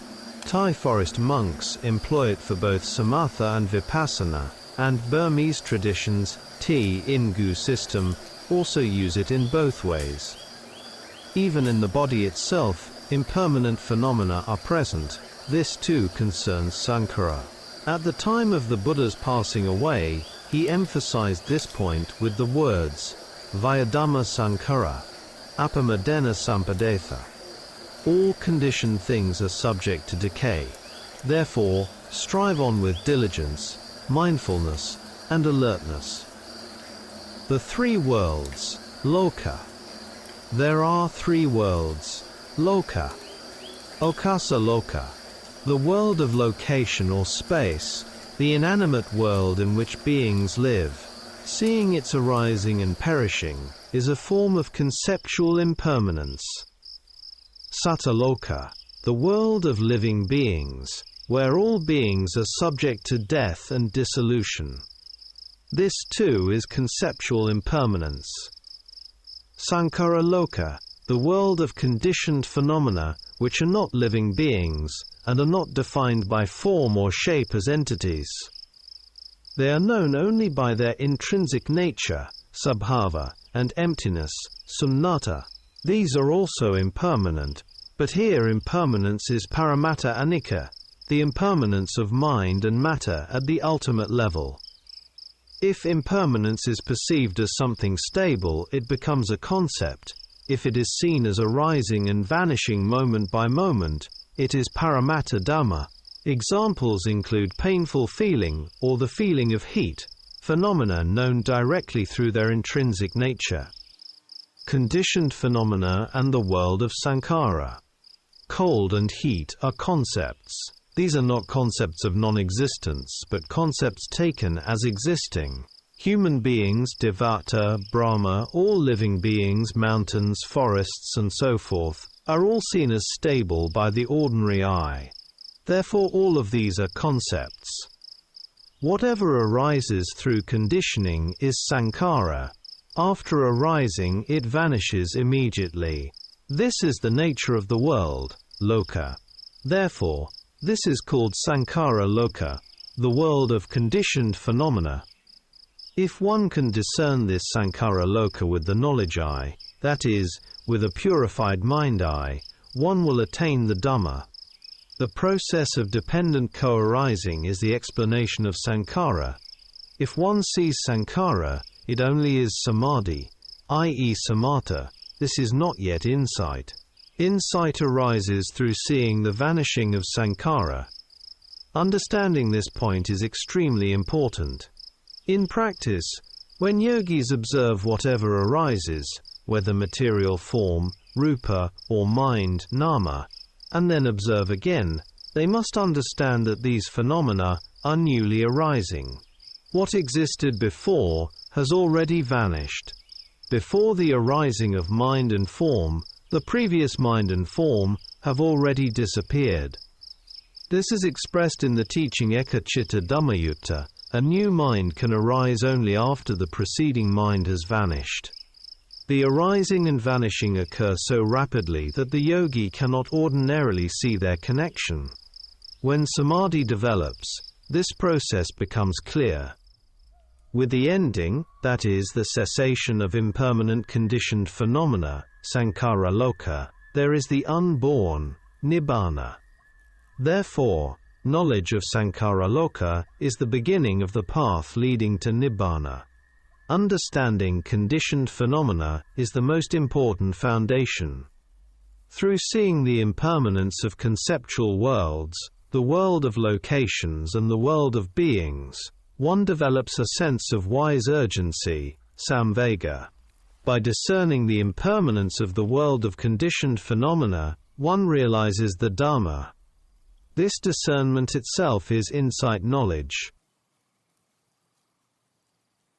Seeing is believing. Dhamma Talks by Sayadaw Nyanabhasa. Talk 14. The Nature of the Unborn.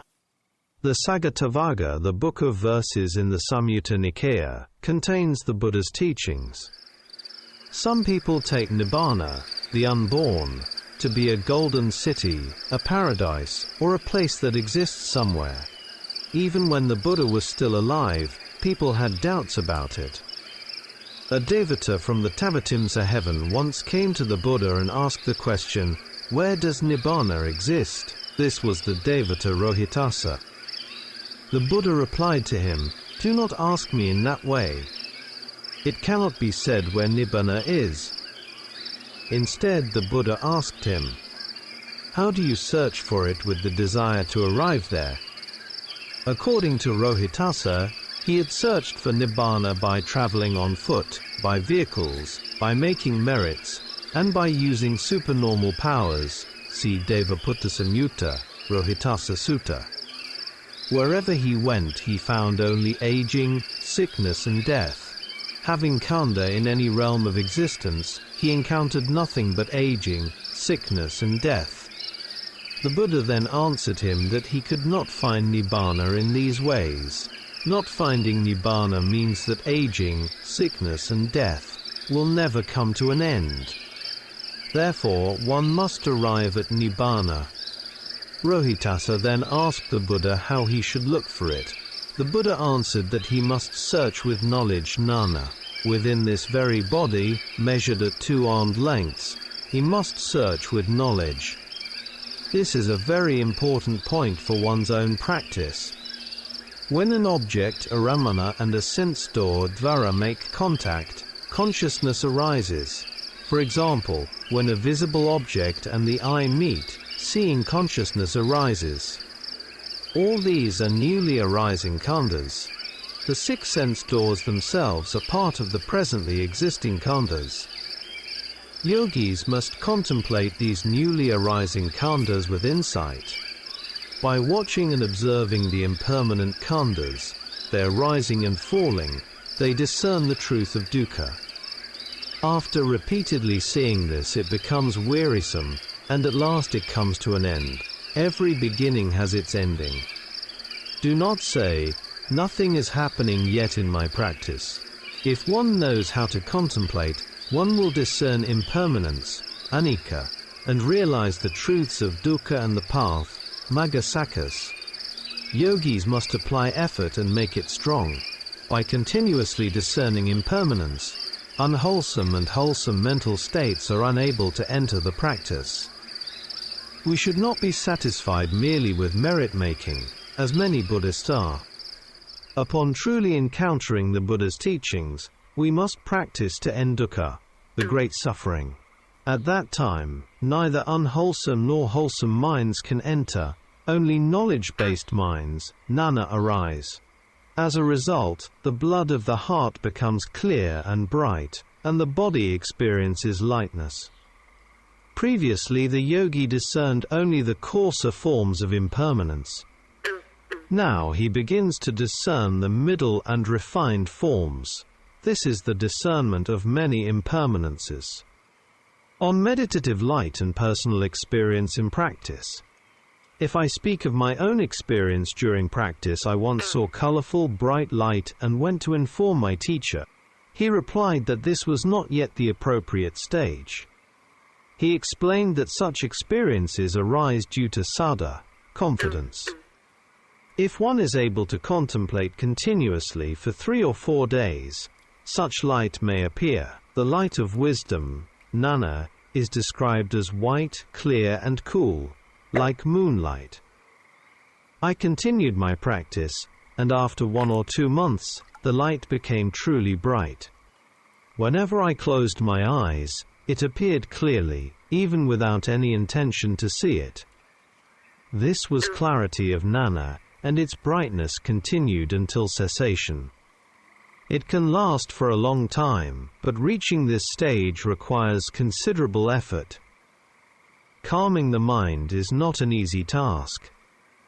Chakkamudapati, Nanamudapati, Alokudapati, vision arose, knowledge arose, light arose. That is, the knowledge eye and the light element arise together. The Buddha mentioned this in the first discourse describing his own experience. There are 2 kinds of light, samadhi light and insight light. Samadhi light does not last long, whereas the light associated with absorption, jhana, lasts longer. According to the texts, the jhanic light of the hermits Davila and Alara spread upward into the sky for a distance of 12 miles. Defilements, kilesa, do not enter the mind, so that it becomes clear and luminous. The light arising from insight knowledge is simply a sign of the purity of that knowledge. There is nothing worthy of clinging to. Curiosity arises from defilements, whereas the ending of dukkha is the most important aim. When a yogi attains the light element correctly, he discerns the whole body as a mass of disintegration, continuous rising and falling. This is described as discerning many instances of impermanence. With repeated discernment, it does not take long before the experience becomes wearisome. Do not stand up or abandon the contemplation. Yogis must continue contemplating until the burdened load of the aggregates skandha falls away. This is an important point that Mogok Sayadaw often emphasized when warning his students. With the arising of weariness and disenchantment, nibbida, the path knowledge, magga jnana, arises. Progression of insight. Before practice, only dukkha and samudaya are present. With discernment of impermanence, anicca, dukkha and magga become evident. With the seeing of cessation, nirodha and magga jnana arise. The difference between magga and magga jnana lies in their associated factors. Magga refers to the 5 path factors, samadhi and panna. Magga jnana refers to the Noble Eightfold Path, sila, samadhi and panna. On nibbana and the aggregates. Nibbana, the unborn, does not exist together with the aggregates, the born, nor does it exist separately from them. It exists only in dependence upon the correct cessation of the aggregates, process. Therefore, it is difficult to know the unborn. Seeing is believing. Dhamma Talks by Sayadaw Nyanabhasa. Talk 15. The Ways of Cessation. Among practicing yogis, experiences of cessation are not the same. Although all yogis make effort in the practice with the aim that cessation will occur, the manner in which cessation is experienced may differ from person to person. These differences arise from the knowledge of appearance, which varies among individuals, in Burmese, Athim Nana. Based on practice, let us discuss the different ways of cessation. Practice is grounded in Satipatthana Samadhi. Whether one bases practice on form, Rupanupasana, feeling, Vedananupasana, or other foundations, these contemplations concern phenomena such as contact, feeling, and knowing. They are all rooted in the nature of the four satipatthanas.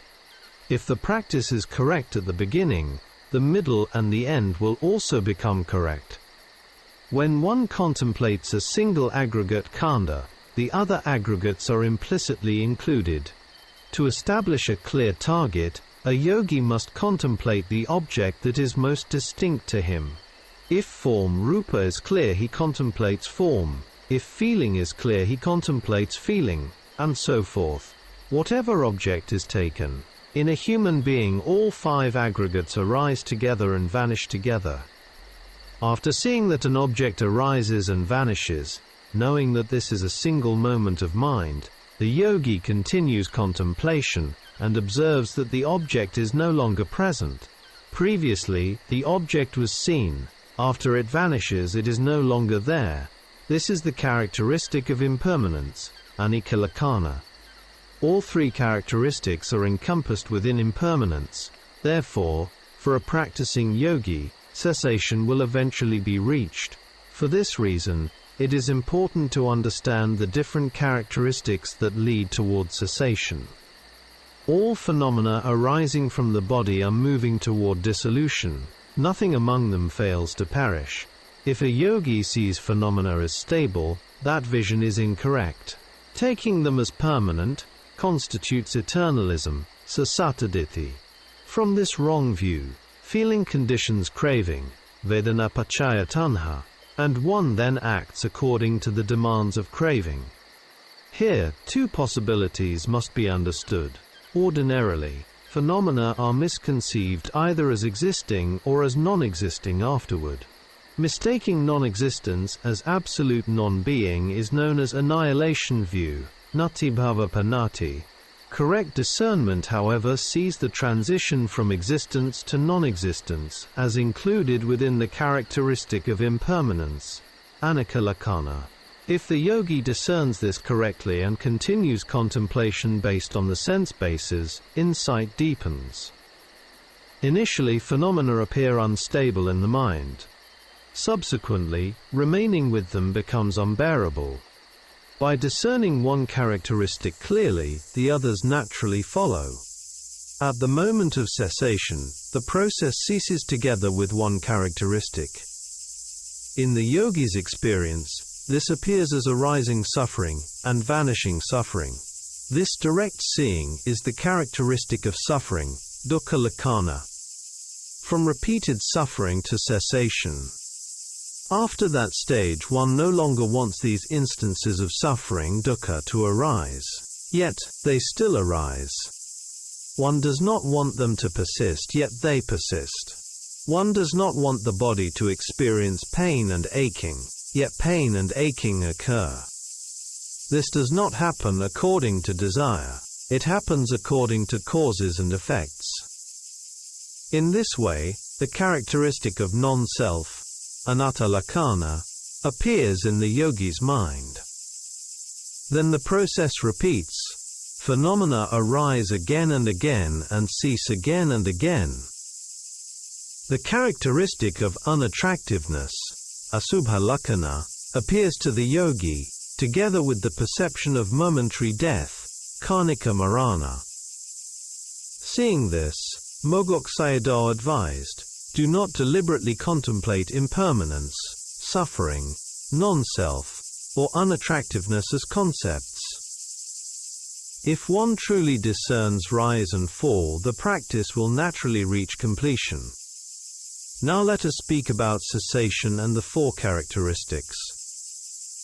With sustained contemplation of arising and vanishing, knowledge matures. The yogi clearly discovers instability. At times the process becomes faster and faster, at other times it slows down more and more. In this way the process unfolds, until suddenly it happens very quickly and then stops instantly.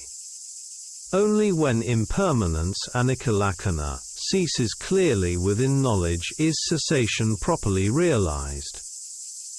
The phase known as Vartanagamini Jivana occurs as the process repeatedly approaches cessation or crosses over to the cessation of the earth, water, fire and wind elements, respectively, as these elements are experienced as oppressive. The cessation related to the earth element may feel as though the entire body is being pressed by a massive rock, then breaking apart into fragments in rapid moments. With the water element, it may feel as if the body becomes liquid and flows outward, such as mucus or other bodily fluids being released. With the fire heat element, it may feel as though the whole body is burned down into ashes, followed by cessation. With the air-wind element, the whole body may tremble and shake violently, as if possessed by an unseen force, and then suddenly cease. These experiences correspond to the cessation of oppression, dukkha, as conditioned through the elements. Cessation and the characteristic of non-self. The cessation related to the characteristic of non-self, anatta-lakkhana, occurs when the processes of arising and vanishing come to cessation and no impermanence is discerned. To the yogi it may appear that the knowing mind itself has not ceased. However, in reality each moment of knowing consciousness ceases one by one, vanishing successively. They are not a single knowing entity. Each knowing moment knows its object separately. Some moments may know many instances of impermanence, others may know only a few. Therefore the yogi must know the impermanence of the object, and the impermanence of the knowing consciousness itself continuously.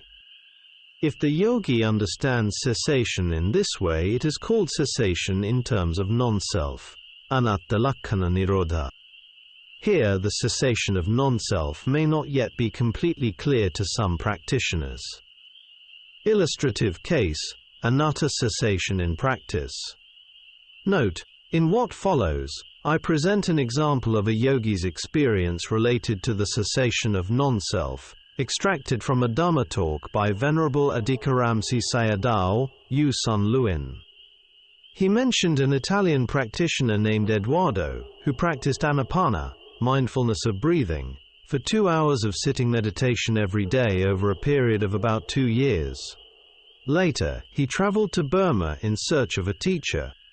Under the teacher's guidance, he practiced diligently and discerned impermanence, which he described as seeing emptiness, sunnata. The teacher recognized his spiritual development and instructed him to continue contemplating in greater detail, for example during walking meditation, so that insight could mature further. Experience of anatta cessation and fruition. One night, during an interview, he presented his experience to the teacher. He said that whenever the seeing of emptiness, sunnata, arose, he felt an urge to jump into it, yet he could not do so. This tendency was due to clinging and wrong view. Then he asked himself, who wants to jump into it? There is no I and no me who can jump. At that moment, he abandoned wrong view and turned directly to experience. As soon as he contemplated non-self, anatta, the entire aggregate, khanda, disappeared in an instant, as if in a sudden explosion. Immediately path consciousness, magga-citta, arose, followed by fruition consciousness, phala-citta, occurring twice. In some cases, for those with keen faculties, 3 moments of fruition consciousness may follow. Then the teacher asked him, "Are they the same?" He replied, "No, they are similar but not the same." The teacher then said to him, "I think you have come to the end, but do not believe what I have said. You must verify it for yourself." After that, the venerable teacher instructed him further on how to enter the fruition state, phala samapatti. He succeeded in the test and continued to develop his practice after returning to Italy. The experience of Sayadaw Ukandima may also be understood as a case of cessation in terms of non-self, anattalakkhana nirodha. See my translation of his autobiographical talk, The Noble Search, Tie-in Dhamma. Cessation related to asubha. The cessation related to the characteristic of unattractiveness, asubha lakkhana, occurs close to cessation itself. At that time, the appearance of an asubhatha form, such as a corpse, may arise to the yogi. He sees it as gradually perishing and finally coming to cessation. Here, cessation occurs together with the appearance of asubha in the knowing mind. The yogi directly experiences the complete fading away of that object,